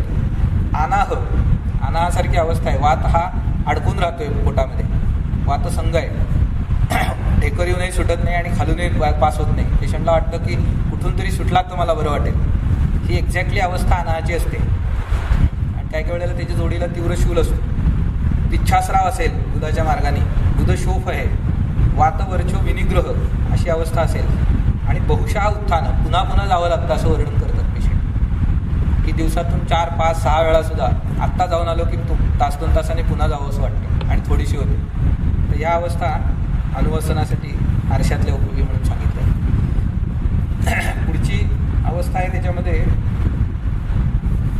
श्रावी अर्शातली अवस्था आहे. वातप्राधान्य असताना आणि प्रक्षीण दोष अशी अवस्था समोर आली की दोष प्रक्षीण झालेले आहेत, पण वातप्रधानतेमुळे आता शूल सुरू झाला. मूळचा रोगी आहे श्रावी अर्शाचा. इथं सुद्धा बऱ्याचदा बिचकत बस्ती द्यावं लागतं, कारण मुळात श्रावी अर्श आहे आणि कुठेतरी आपण ट्रामा करायचो आणि रक्तस्राव सुरू व्हायचा काय. तर असे जे बस्ती द्यायची वेळ आली तर ते वैद्यांनी स्वतः द्यावे, अटेंडन्सवर घालू नये काय, कारण तो ट्रॉमा निर्माण करू शकतो. आपण देताना काळजी. आणि तिथेही अनुवसन बस्तीची अवस्था आली. श्रावी अर्शामध्ये वातप्रबलता असताना घृतमंडाचा बस्तीसुद्धा सांगितलेला आहे.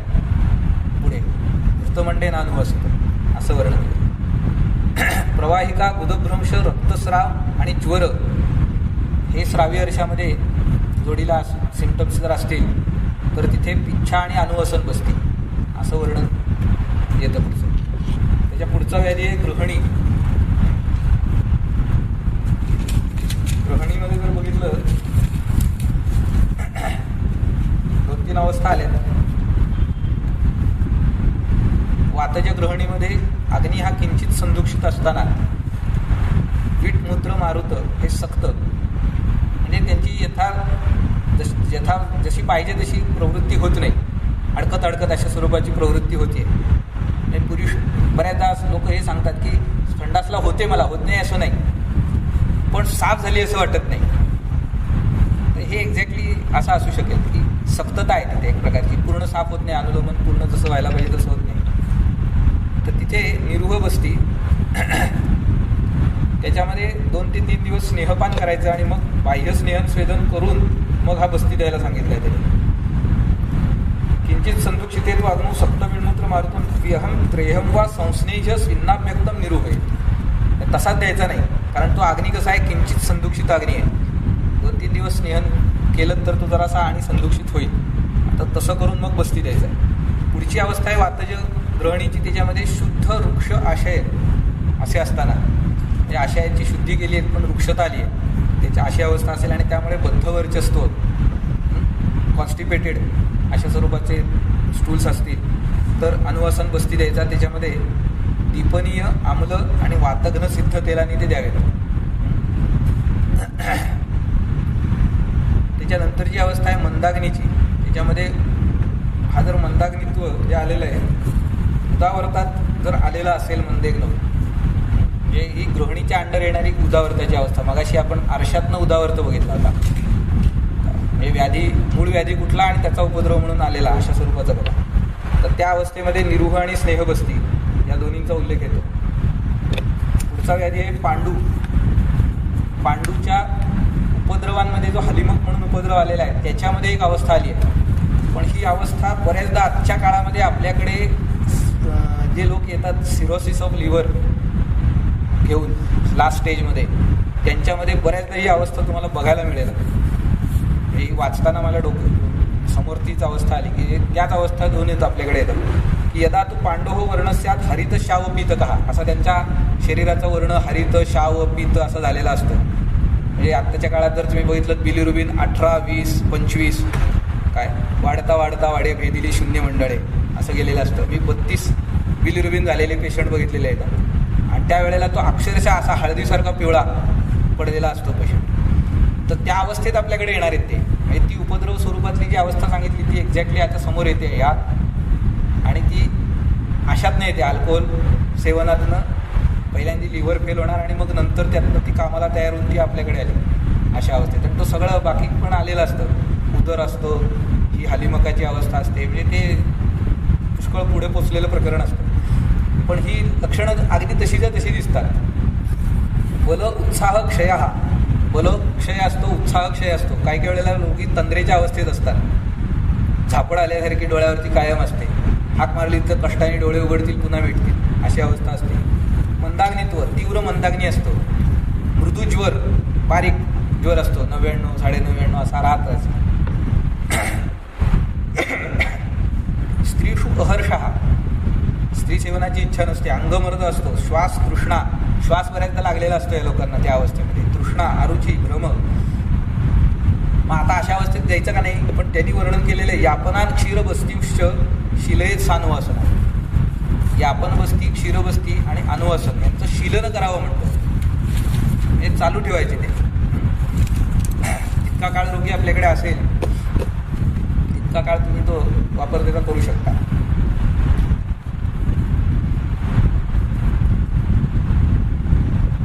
तिची अवस्था कासाची आहे. वातज कासामध्ये वृक्षाशय असताना वातज कासामध्ये बद्धविटता, बस्तीही बद्धविट वातक शुष्क ऊर्ध्वमच्या उत्तर भक्ती काही त्या अवस्थेमध्ये अनुवासन बस्ती द्यायचा. जीर्ण कासाचे रोगी जेव्हा येतील त्यावेळेला बऱ्याचदा या अवस्थेत पोचलेले असतात. वातज कास असतो, शुष्क असतो, कफ थोडासुद्धा पडत नाही, पण खोकला मात्र तीव्र असतो. आणि जर त्यांच्याबरोबर त्या संडासला साफ होत नाही वगैरे अशा प्रकारच्या तक्रारी दिसल्या तर बाकीचं काय द्यायचं ते द्या, पण अनुवासन द्या आणि नक्की परिणाम मिळतील. बऱ्याचदा लोकांच्या मनामध्ये असा प्रश्न येऊ शकतो याच्यामध्ये की आग रामेश्वरी आणि बंब सोमेश्वरी चालला यांचा, मला होतं एकूण देत आहेत तिसरंच. तसं त्याला वाटेल ते वाटू दे, बरा झाल्यानंतर आपल्याला त्याचं श्रेय मिळणार. पुढची अवस्था कासामध्ये उपद्रव स्वरूपामध्ये किंवा पुढे अवस्था बिकट झाल्यानंतर काही वेळेला अशी लक्षणं दिसतात. शूने सवेदने मेढरे पायव सश्रोणी वंशणे घृतमंडेन मधुना अनुवास्य मिश्रकेणवा. ही पुढच्या अवस्थेमध्ये कासातनं गेलेली अवस्था आहे अशी इथं वर्णन केली. थांबायचं एक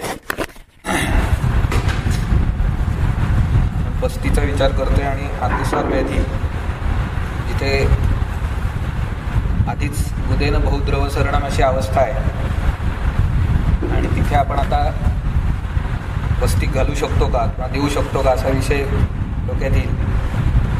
पण ग्रंथांनी बऱ्याच अवस्था अशा सांगितल्यात की ज्याच्यामध्ये बस्ती द्यावा असं येतं.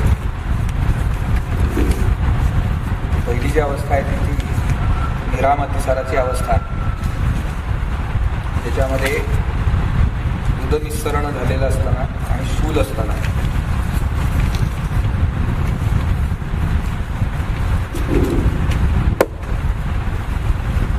उदनिस्सरणे शूले पानमंबस्य सर्पिषः प्रशस्यते निराणाम अथवा अपि अनुवासन. अनुवासन बस्ती द्यावा असं सांगितलंय. आणि तो कशाचा? दशमूल उपसिद्धम वा सविल्वम अनुवासन. दशमूळ सिद्ध बिल्वसिद्ध षठी शतावहा बिल्वैर्वा वचया चित्रकेणवा. षठी शतावहा बिल्वसिद्ध किंवा वचा सिद्ध. एक बिल्व सोडलं तर यातलं कुठलंच द्रव्य जर बघितलं तर प्रसिद्ध स्तंभक असं द्रव्य नाहीये. वचा वगैरे तर इथं काय काम करते असा प्रश्न पडावा अशी परिस्थिती आहे. द्रव्यांच्या निवडीविषयी पण काही विचार वेगळा आपल्याला करता येऊ शकतो. दशमूळ बरेचदा वाताच्या अनुलोमनासाठी, वातग्न वातशमन यासाठी वापरलं जाईल. बिल्व स्तंभना संग्रहण करणारा आहे, ती पण पाचन करून असं दिसतं. षठी हे द्रव्य बऱ्याचदा प्राणवस्त्रतसाच्या विकारात जास्त वापरलेलं सापडेल तुम्हाला. शताव हा एक वाताच्या अनुलोमनासाठी वापरली जाते, कल्क म्हणून निर्व बस्तीमध्ये वगैरे सुद्धा त्याचा वापर असतो. पण वचा हे एक वेगळं द्रव्य इथं आहे. वचा सिद्ध तेलानी आणि चित्रक सिद्ध. चित्रकाचं सुद्धा अग्नीवर कार्य आहे आणि निराम अवस्थेत द्यायचा बस्ती आहे आणि अनुवासनच द्यायचा आहे, गुरुवाचा विषय नाही. पित्तज अतिसारामध्ये श्रुतदोष झालेले असताना पण शूल असेल अशा वेळेला, म्हणजे दोष संपलेले आहेत पण शूल दिसतो, अशा अवस्थेमध्ये अनुवासन बस्ती आलाय. पुढची अवस्था घेतली त्याच्यामध्ये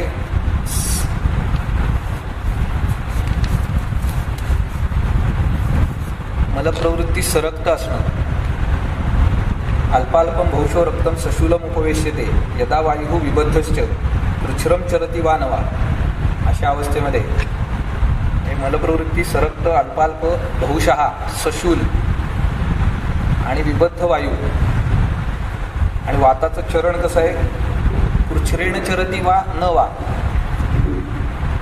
म्हणजे एकतर रोगी अनाहाची कंप्लेंट करेल, म्हणजे वात झाल्यासारखं वाटतं पोटामध्ये पण तो सरकत नाही आहे, वरूनही सरकत नाही, खालूनही सरकत नाही अशी तक्रार असेल, किंवा बारीक बारीक संचरण वाताचं अतिशय कष्टाने आणि ते होत असताना शूल होणं, कष्ट होणं, अशी जर अवस्था असेल तर तिथे बस्ती सांगितला आहे तो इच्छाबस्ती सांगितला. इच्छाबस्ती सांगितला आणि दुसरा बस्ती सांगितला प्रपौंडरिक सिद्धेनं सर्पिषा अनुवासय.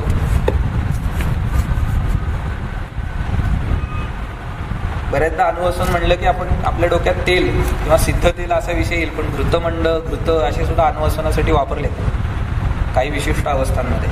ते इथे अवस्था सरक्त मलप्रवृत्तीची अवस्था आहे.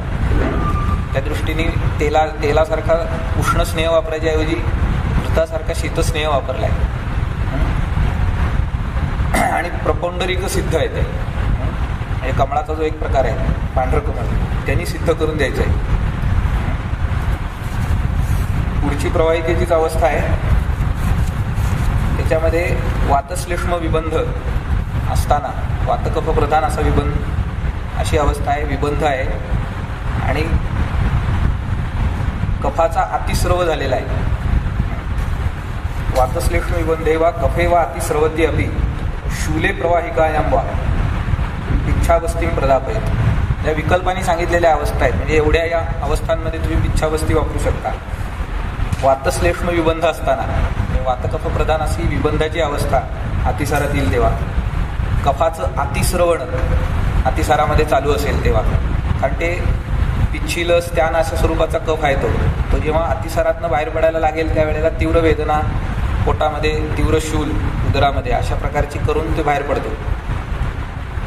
तर तसं न होता ती वेदना शमन व्हावी आणि त्या कफाचं श्रवण होऊन जावं लवकर, यासाठी सुद्धा पिच्छावस्थीचा उपयोग होणार आहे. आणि विबंध शूल असताना आणि प्रवाहिकेमध्ये या चारही अवस्थांमध्ये पिच्छावस्थी, कारण प्रवाहिका अतिसाराचा उपद्रव म्हणून येतो पुढे, किंवा त्याच्यामध्ये पिच्छावस्थी वर्णन केलेलं आहे. पुढची अवस्था पुन्हा प्रवाहिकेतलीच अवस्था आहे. प्रवाहिकेमध्ये एकूणच बस्तीचं महात्म्य जास्त आहे बरं का. म्हणजे एक सूत्र तर अष्टांग हृदयाने असं सांगितलं की पक्वाशये सतैले ही बिंबिशी नावं तिष्ठते. बिंबिशी हे प्रवाहिकेचं पर्यायी नाव आहे की पक्वाशय हे जर सतैलं गेलं आम्ही तर बिंबिशी न अवतिष्ठते, प्रवाहिका राहत नाही. म्हणजे अनुवसन बस्तीचं महात्म्य किती असेल बघा प्रवाहिकेमध्ये. त्या मुखावाट्या औषधं देण्याची सुद्धा गरज नाही, आपण बस्ती दिलेत तरी सुद्धा प्रवाहिका बरी होईल अशी परिस्थिती आहे. ही जी अवस्था शेवटची सांगितली त्याच्यामध्ये बहुशः कफवातार्थ अशा स्वरूपाची प्रवाहिकेतली अवस्था असेल तिथे अनुवसन द्यायचा. त्याच्यासाठी द्रव्य सांगितली पिंपली, बिल्व, कुष्ठ, शतावहा, वचा यांनी सिद्ध केलेलं तेल किंवा बिल्व तेल यांनी अनुवसन करायचं. पुन्हा अनुवसनच आलेलं आहे. किंवा कफप्रधान अवस्थेमध्ये वचेसारखं द्रव्य वापरलं पण ते प्रमाथी पण आहे, दोषांना स्रोतसंचामधून दोषसंचय बाहेर काढणारं अशा स्वरूपाचं आहे. तेव्हा कफासारखा स्थिर पिच्छील स्त्यान गुणाचा विकृत दोष बाहेर काढण्यासाठी तितकंच जोरदार वीर्यवान औषध पाहिजे म्हणून वचेची योजना आहे तिथे, असं लक्षात घ्या. पुढच्या व्याधी आहे तो मदात्यय. मदात्ययामध्ये ध्वंसक आणि विक्षय अशा दोन अवस्था मदात्ययाचे वर्णन करतात काही ग्रंथकारात. सुश्रुतामध्ये वर्णन सापडतं. म्हणजे बऱ्याचदा हे पेशंट आपल्याकडे येतात बरं का. म्हणजे मध्ये 4-5 वर्ष अजिबात पित नव्हते आणि आता एकदमच प्यायला सुरुवात केली.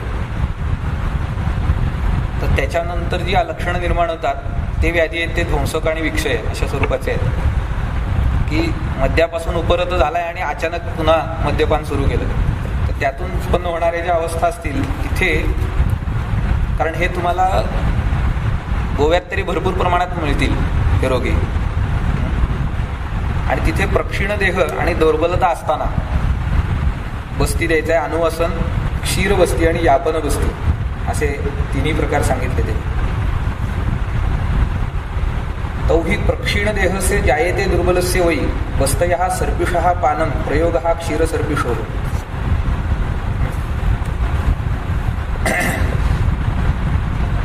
पुढचा अध्याय त्रिमर्मियाचा येतो. शिरोहृदय आणि बस्ती यांच्या आश्रयाने होणारे व्याधी. त्याच्यामध्ये उदावर्ताची अवस्था येते. अपान निरोध जे उदावर्त जो आहे त्याच्यामध्ये निरुह बस्ती द्यावा असं वर्णन. तैलशीत ज्वरनाशनात्मक स्वेदैः यथोक्तैः प्रविलीन दोषम उपाचरेत वरती निरुह बस्तीः स्नेहैही विरेकैही अनुलोमनाद्यैही. उदावर्ताच्या चिकित्सेचं हे वैशिष्ट्य आहे, तिथे अनुवासन बस्ती द्यायचे नाहीत. ते अवरोध वाढवतात, विबंध वाढवतात आणि उदावर्ताची अवस्था तीक्ष्ण आणि गंभीर करतील. जिथे अपान वेग निरोध उदावर्त असेल तिथे विशेष करून. तर शीतज्वरनाशनामध्ये आलेलं जे तेल आहे म्हणजे आगुर्वादी तेल, याचा अभ्यंग, स्वेद आणि मग वर्ती आणि निरुह बस्ती दोन्ही वापरले जाईल. गुदवर्ती फलवर्ती वापरू शकता किंवा निरुह बस्ती वापरू शकता. आणि विरेचन जर द्यायचं असेल तर स्नेहयुक्त विरेचन, स्निग्धद्रव्यांनी द्यायचं, अशी साधारण चिकित्सा केली. पुढच्या अवस्था आहेत त्या मूत्रपृच्छरातल्या अवस्था आहेत. मूत्रपृच्छर आणि मूत्राश्मरीमध्ये सुद्धा बस्तीचं खूप चांगलं काम दिसतं आपल्याला. वातज मूत्रपृच्छरामध्ये निरुह आणि स्नेहबस्ती दोन्हींचं अवस्था येते. मूत्रपृच्छराचे सुद्धा रोगी ह्या भागामध्ये जिथे ह्युमिडिटी जास्त आहे आणि अंगातनं घाम भरपूर जातो, उष्णता एकदम वाढली की वाढते, अशा ठिकाणी पुष्कळ मिळतात तुम्हाला. आणि मूत्राश्मरीचे सुद्धा रोगी भरपूर मिळतात. अनुपदेश आहे, कफप्रधान व्याधी येते. मूत्राश्मरी हा आपल्याकडे कफसंभूतच सांगितला आहे. त्याकडे जाण्याची तक्रार भरपूर ठिकाणी इथं सापडते. त्याचमुळे तुम्ही बघितलं तर पित्ताश्मरी सुद्धा, म्हणजे गॉलस्टोन आत्ताच्या काळात जो नवीन व्याधी समोर येतोय, त्याचे सुद्धा पेशंट तुम्हाला इथे जेवढे सापडतात तेवढे महाराष्ट्रामध्ये कदाचित सापडणार नाही. मी इथं आल्यानंतर जेवढे बघितले तेवढे महाराष्ट्रात बघितलेले नव्हते पेशंट. आता कदाचित वाढले असतील, लाईफस्टाईलचा परिणाम म्हणून तो व्याधी होतोय. पण प्रचंड प्रमाणावरती हे आश्मरी हे तुम्हाला इथे सापडतात. त्याचं कारण ते अनुपदेश, कफाचं प्राबल्य आणि आश्मरींचं कफसंभूतत्व हा सगळा विषय आहे. आणि प्रस्वेद किंवा ह्युमिडिटीमुळे जो घाम जास्त जातो त्यामुळे मूत्राची मात्रा कमी होते किंवा कॉन्सन्ट्रेशन वाढतं, त्याच्यातनं ते होऊ शकतात. तर ही संप्राप्ती वेगळ्या पद्धतीने आपल्याला इथे लावावी लागेल. आणि वातज मूत्रपृच्छर म्हणा किंवा मूत्राश्मरी तीव्र शूल असतो, तो कमी कशाने करायचा, बस्तीने कमी करता येऊ शकतो. अवगाह स्वेद त्यामध्ये चांगलं काम करू शकतो. आणि तो देऊन तुम्ही जर निरुह स्नेहबस्ती दिलेत तर नक्की परिणाम चांगले होतात. पित्तज मूत्रपृच्छरामध्ये घृत अनुवासन, तुपाचा अनुवासन बस्ती द्यायचा. रोगी आड्डे आहे का नाही ते बघा, त्याला परवडलं पाहिजे काय. नाही तर तुम्ही पाव किलो तुपाचा बस्ती देणार, अर्धा किलो तुपाची पिशवी 2 दिवसात संपेल. साधारणपणे 200 रुपयापर्यंत पडते. 100 रुपयाला मटेरियल कॉस्ट. आणि मग तुम्ही देण्याचे घेणार आणि तूप देणार म्हणून तुम्ही त्याला जास्त तूप लावणार, डबल धुलाई त्याची. तेव्हा घृत अनुवासन किंवा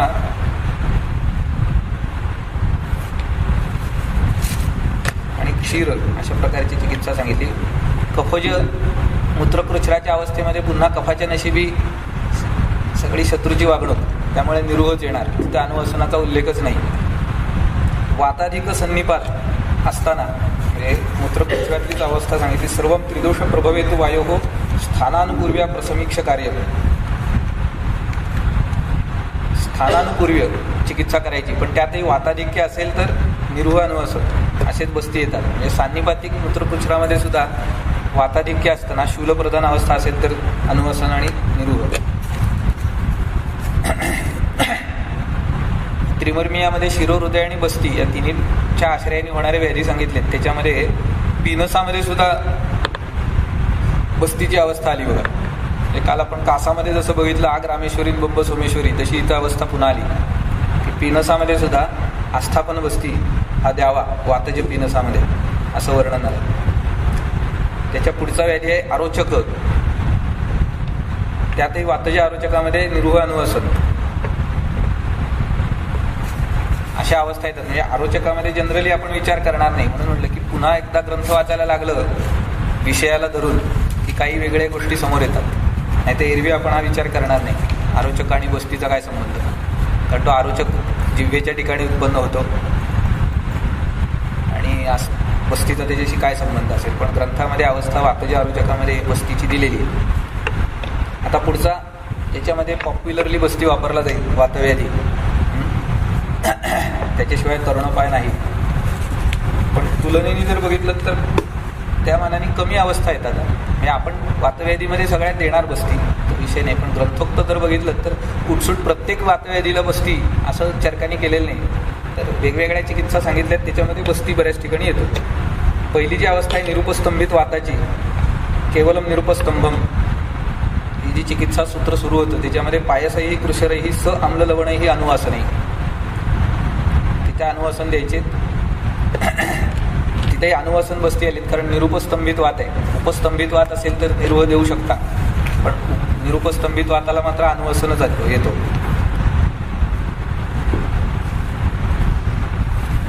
पुढची एक अवस्था आली, त्याच्यामध्ये सदोषत्व, कर्मणा सदोषत्वात, यदि अनेन सदोषत्वात कर्मणा न प्रशाम्यती. आता हे सदोषत्व कशाचं, टीकाकारांनी असं स्पष्ट केलंय, अत्र केवलो निरुपस्तंभश्च वायू चिकित्सत्वेन अधिकृतः तस्य सदोषत्व अनुपपन्नम. सदोष वायू म्हणजे इथं पित्त कफ अनुबंधित वायू असा अर्थ घ्यायचा नाही, कारण ही निरुपस्तंभित वाताची, केवल वाताची चिकित्सा आहे. मग त्याच्यामध्ये आणि दुसरा दोष कसा येईल, तर त्या अर्थाने सदोषत्व असा अर्थ घ्यायचा नाही. तर मग सदोषत्वाचा अर्थ काय लावायचा, ततः सदोषत्वम कर्मणी योजनीयम. हे चिकित्सा जी केली जाणार आहे, पहिल्यांदा सांगितली केवलम निरुपस्तंभ माधव स्नेहही उपाचरित वगैरे, हे कर्म जर सदोष केलं गेलं, चुकीचं पद्धतीने किंवा अयोग्य पद्धतीने केलं गेलं, तेन कर्मणः अविशुद्धत्वात वायू न प्रशाम्यती. ते कर्म अविशुद्ध राहिल्यामुळे, म्हणजे पुरेसं केलं नाही, जितकी रिगरस ट्रीटमेंट करायला पाहिजे. कल्पना करा की आपण पेशंटला सांगितलं की तुम्ही 7 बस्ती घ्या, आणि दुसऱ्या तिसऱ्या बस्तीनंतर तो गायब होतो आणि येतच नाही. असं बऱ्याचदा होतं. आणि मग नंतर 4-5 दिवसांनी पुन्हा येतो, अहो ते मला थोडंसं कमी वाटलं होतं पण पुन्हा आता दुखायला लागलं. तर याला कारण कोण, ते कर्म शुद्ध झालं नाही ना, पूर्ण झालं नाही, म्हणजे मध्येच सोडलं. पेशंट सोडेल किंवा वैद्याकडून काही वेळेला 2-3च बस्ती दिली आम्ही, तर का नाही, मला नंतर गावाला जायचं होतं आणि मी त्यांना 3च बस्ती दिले, असंही करून चालत नाही.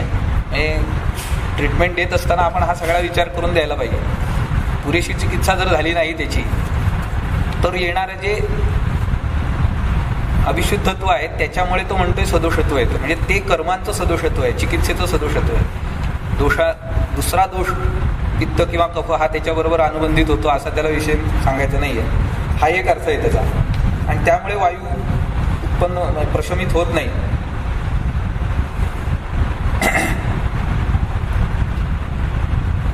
आणि दुसरी एक विशेष घटना त्यांनी सांगितली की हे चिकित्सा चालू असताना काही वेळेला कसं असतं बघा, आपण लोकांना सांगितलं ना की स्निग्ध पदार्थ खा, की इतका अतिरेक करतात त्याचा की शक्य असेल तर हात धुवायला सुद्धा तेल वापरतील वगैरे, इथपर्यंत जातात. तर अतिरेक होतो. मग त्याच्यामुळे काय होतं, तो म्हणतो स्निग्ध आम्ल लवण उष्णाद्यैहि आहारैहि मलश्चितः स्रोतोबध्वा अनिलम रुंध्यात तस्मात्तम अनुलोमेत. अशी एक नवीन अवस्था तयार करतात लोक की स्निग्ध आम्ल लवण उष्ण आदी आहाराने मल इतके वाढवतात शरीरामध्ये की त्याच्यामुळे शूल सुरू होतो, स्रोतोसांत विबंध तयार करून. म्हणजे सुरुवातीची अवस्था आहे केवल निरुपस्तंभित वात, त्याची चिकित्सा म्हणून आम्ही त्याला सांगितलं की स्निग्ध आम्ल पदार्थ खा अनुलोमनासाठी वगैरे, की त्याचा अतिरेक त्यांनी एवढा केला की मलचित्त व्हायला लागले. आणि नंतर त्याच्यातून एक नवीन अवस्था तयार झाली जी सदोषत्वाची अवस्था आहे. म्हणजे त्याला असं म्हणायचं आहे की केवल निरुपस्तंभित वात सुरुवातीला होता, पण नंतर या स्निग्धदी आहाराने मलचित्तत्व जे निर्माण झालं त्यांनी स्रोतरोध वाढवला आणि वाताला अनुलोमन करायला कष्ट पडायला लागले किंवा त्याच्या मार्गात अडथळा यायला लागला. आता त्याची चिकित्सा वेगळी करा, असा एक विषय त्यांनी नंतर मांडला. किंवा सदोषत्वात इथे अनेन उत्तरकालीनं वायोः संशमनम् उच्यते असंसृष्टत्वम अनुपस्तंभत्वम च यद उक्तम तद उपक्रम आरंभकाले नियम. तो निरुपस्तंभित उपक्रमाच्या आरंभकाली असतो, पण त्याच्यानंतर पुलावरनं बरंच पाणी जातं. आपण सांगितलेल्या ॲडवाईसचा, सल्ल्याचा अतिरेक करतात लोक, नाही का. सध्या नाही का मधुमेह झाला असं कळलं की कडू कडू कडू बोलतात सुद्धा, कडू खाणं पिणं थोडं दूरच राहिलं. 1 ग्लास कारल्याचा रस काय पितील, कडुनिंबाचा रस पितील, म्हणजे सगळं कडू, बोलताना सुद्धा कडू. म्हणजे त्यांना असं वाटतं की सगळं कडू केलं की आपली साखर कमी होईल, असं काय होत नाही ना. पण तसा अतिरेक करणारे लोक असू शकतात, तर त्याच्यातून हे समलत्व निर्माण होऊ शकेल. सदोषत्वंच स्नेहप्रयोगेण अनुपशमे संशोधन करण्याचे हेतू समलत्वम एव उत्तरकालीनं कुतः भवति इत्याह स्निग्ध इत्यादी. हे समलत्व उत्तरकाली कसं तयार होतं तर त्याचं कारण स्निग्धाम्ल लवणा उष्णाद्येही आहार आहे. कारण तसा तुम्ही सल्ला देणार आहात त्याला, अशा प्रकारचा आहार तुम्ही ठेवा, कारण निरुपस्तंभित वात आहे आणि मग तो अतिरेक करेल त्याचा आणि मग त्याच्यातून मलचित्तत्व तयार होईल. काय म्हणजे अति सर्वत्र वर्जयेत हा न्याय विसरल्यामुळे होणाऱ्या गोष्टी आहेत ज्या आहेत ती अवस्था त्यांनी वर्णन केली. आणि मग त्यामुळे वातप्रकोप होऊन रोगी दुर्बल आणि अविरेच्य जर असेल इथे, म्हणजे बलवान रोगी असेल आणि त्यामुळे विरेचन देता येणं शक्य असेल तर विरेचनच द्या अशा अवस्थेत. मग पण ते शक्य नसेल तर मग मस्ती द्यायचा आहे तो निरुह. त्याच्या पुढची अवस्था आहे सर्वांग कुपित वायूमध्ये अनुवासन आलाय, तिथे निरुहाचा विषय नाही. मांसमेदोगत वाताची जी चिकित्सा आहे विरेको मांसमेदस्थे निरुहा शमनानीच्या अशी चिकित्सा सांगितली बघा. तिथे निरुह बसती येतो. गृध्रसीमध्ये शिरा बस्त्यग्निकर्मच्या असं वर्णन आहे. कोणता बस्ती ते सांगितलेलं म्हणजे अवस्थावशात निरुह अनुवासन दोन्हीचा वापर तुम्ही करू शकता. पित्तावृत वात अशा ज्या अवस्था आहे त्याच्यामध्ये पित्तावृत विशेषण असं सांगून पुढे धन्वमांसम यवाशाली यापना क्षीरबस्त या असं म्हणून यापन आणि क्षीरबस्ती हे पित्तावृत वातामध्ये येतात. पुन्हा पित्त आलं जरी आवृत वाताला केलेलं असलं तरी चिकित्सा जावयाप्रमाणे, त्यामुळे यापन बस्ती क्षीरबस्ती तिथं निरुह विरुह येणार नाही. तर त्या दृष्टीने यापन आणि क्षीरबस्तींचा विषय येतो. कफावृद्ध वातामध्ये मात्र पुन्हा निरुह येतो. कफावृते यवांना आणि जांगला मृगपक्षिणा स्वेदा हा तीक्ष्णा निरुहाश्च आणि त्याला एक सफिक्स तीक्ष्ण निरुह, स्वेद सुद्धा तीक्ष्ण द्यायचे त्या लोकांना.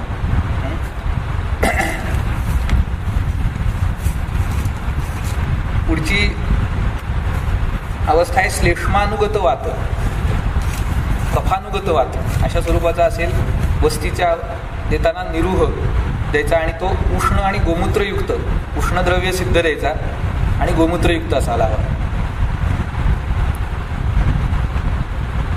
पित्त संसृष्ट वातामध्ये चिकित्सा आली आहे, त्याच्यामध्ये बस्ती निरुह बस्ती पण तो क्षीरसंयुक्त निरुह आणि अनुवासनामध्ये मधुर औषध सिद्ध अनुवासन.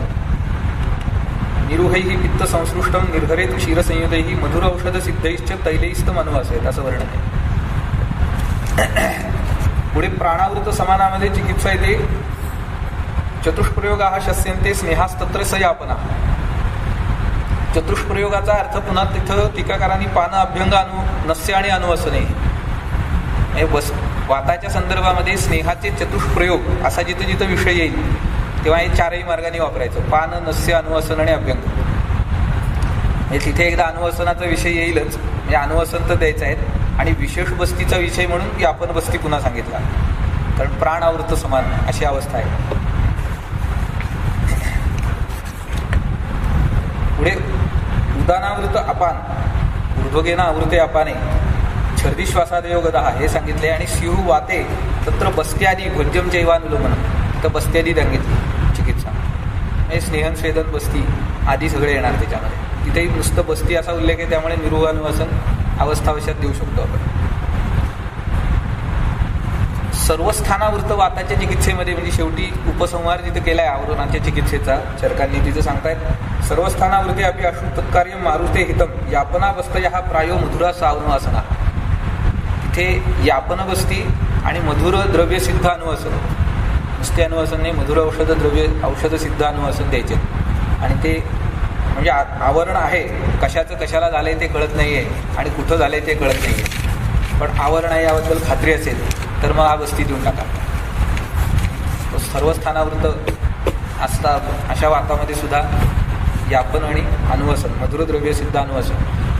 मधुरद्रव्य सिद्ध म्हणजे काय नाही, फक्त एष्टी मधु तेल जरी करून ठेवलं तरी काम होणार आहे तुमचं. काय म्हणजे जिथे जिथे असं आलेलं आहे मधुर औषध सिद्ध, तिथे एक एष्टी मधू काम चांगलं करेल. आणि एकेरी एष्टी मधूनी सिद्ध केलेलं तेल सुद्धा तुम्ही करून ठेवलं तर उपयोग चांगला होणार. आणि ती मधुर विपाके असल्यामुळे सृष्ट विणमूत्र कर पण असतात विपाक, मधुर विपाकाची कार्य जी आहेत त्याच्यामध्ये. पुढचा व्याधी आहे वातरक्त, ज्याच्यामध्ये खूप महत्त्व बस्तीचं सांगितलं. सूत्र जर बघितलं चिकित्सा सूत्र विरेच्य स्नेह इत्वादू स्नेह विरेच्य नाही वृक्षही वा मृदवी शस्तम असकृत बस्ती कर्मच. वस्तीकर्म तर करायचं, पण असकृतचा अर्थ केला आहे पुन्हा पुन्हा, रिपीटेडली. पुढे जाऊन तर नाही वस्ती समम किंचित वातरक्त चिकित्सितम असं सुद्धा सूत्र येणार आहे. तेव्हा निरुह आणि अनुवसन हे पुन्हा पुन्हा देत राहायचे. एक चिकित्सा सूत्रातच वातरक्ताचे तसं आलं. पुढे अवस्थेच्या प्रमाणे सांगताना गंभीर वातरक्त जे आहे, उत्तान आणि गंभीर असे दोन प्रकार केले. त्याच्यामध्ये उत्तान वातरक्ताच्या चिकित्सेमध्ये विरेक आस्थापन विशेषंतु निबोधमे म्हणून आस्थापन बसती शेवटी सांगितला. विरेक आस्थापन स्नेहपान ही गंभीरम आचरे. गंभीराची चिकित्सा करताना आस्थापन बसती आला.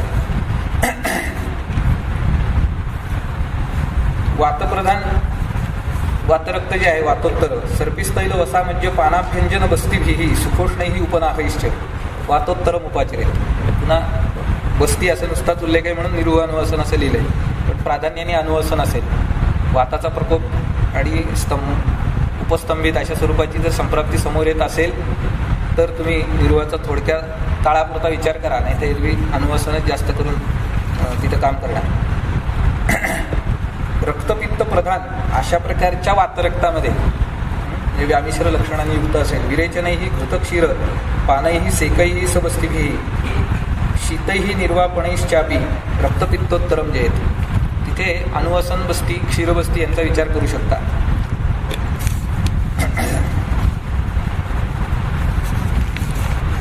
पुढची अवस्था आली आहे त्याच्यामध्ये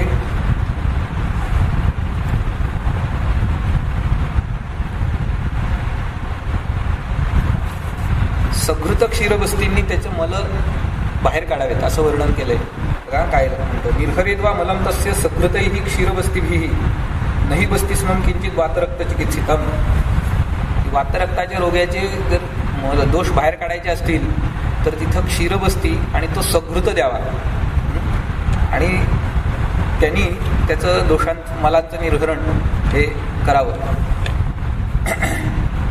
आता त्याच्यामध्ये उदावर्तासारखी अवस्था जेव्हा येईल वातरक्तामध्ये, बस्ती वांक्षण पार्श्व उरु पर्वास्थी जठरार्तिषु उदावर्तंते शस्यन्ते निरुहा सानुवासना. की वातरक्तामध्ये एवढ्या ठिकाणी जर वेदना येत असतील, बस्ती वंक्षण पार्श्व उरु पर्वास्थी जठर वेदना आणि उदावर्त हा जोडीला असेल तर अशा सर्व अवस्थांमध्ये पुन्हा निरुह आणि अनुवसन. आणि इथे निरुहा सानुवासना, अनुवासनासह निरुह द्या असं स्पेसिफिक उल्लेख आहे.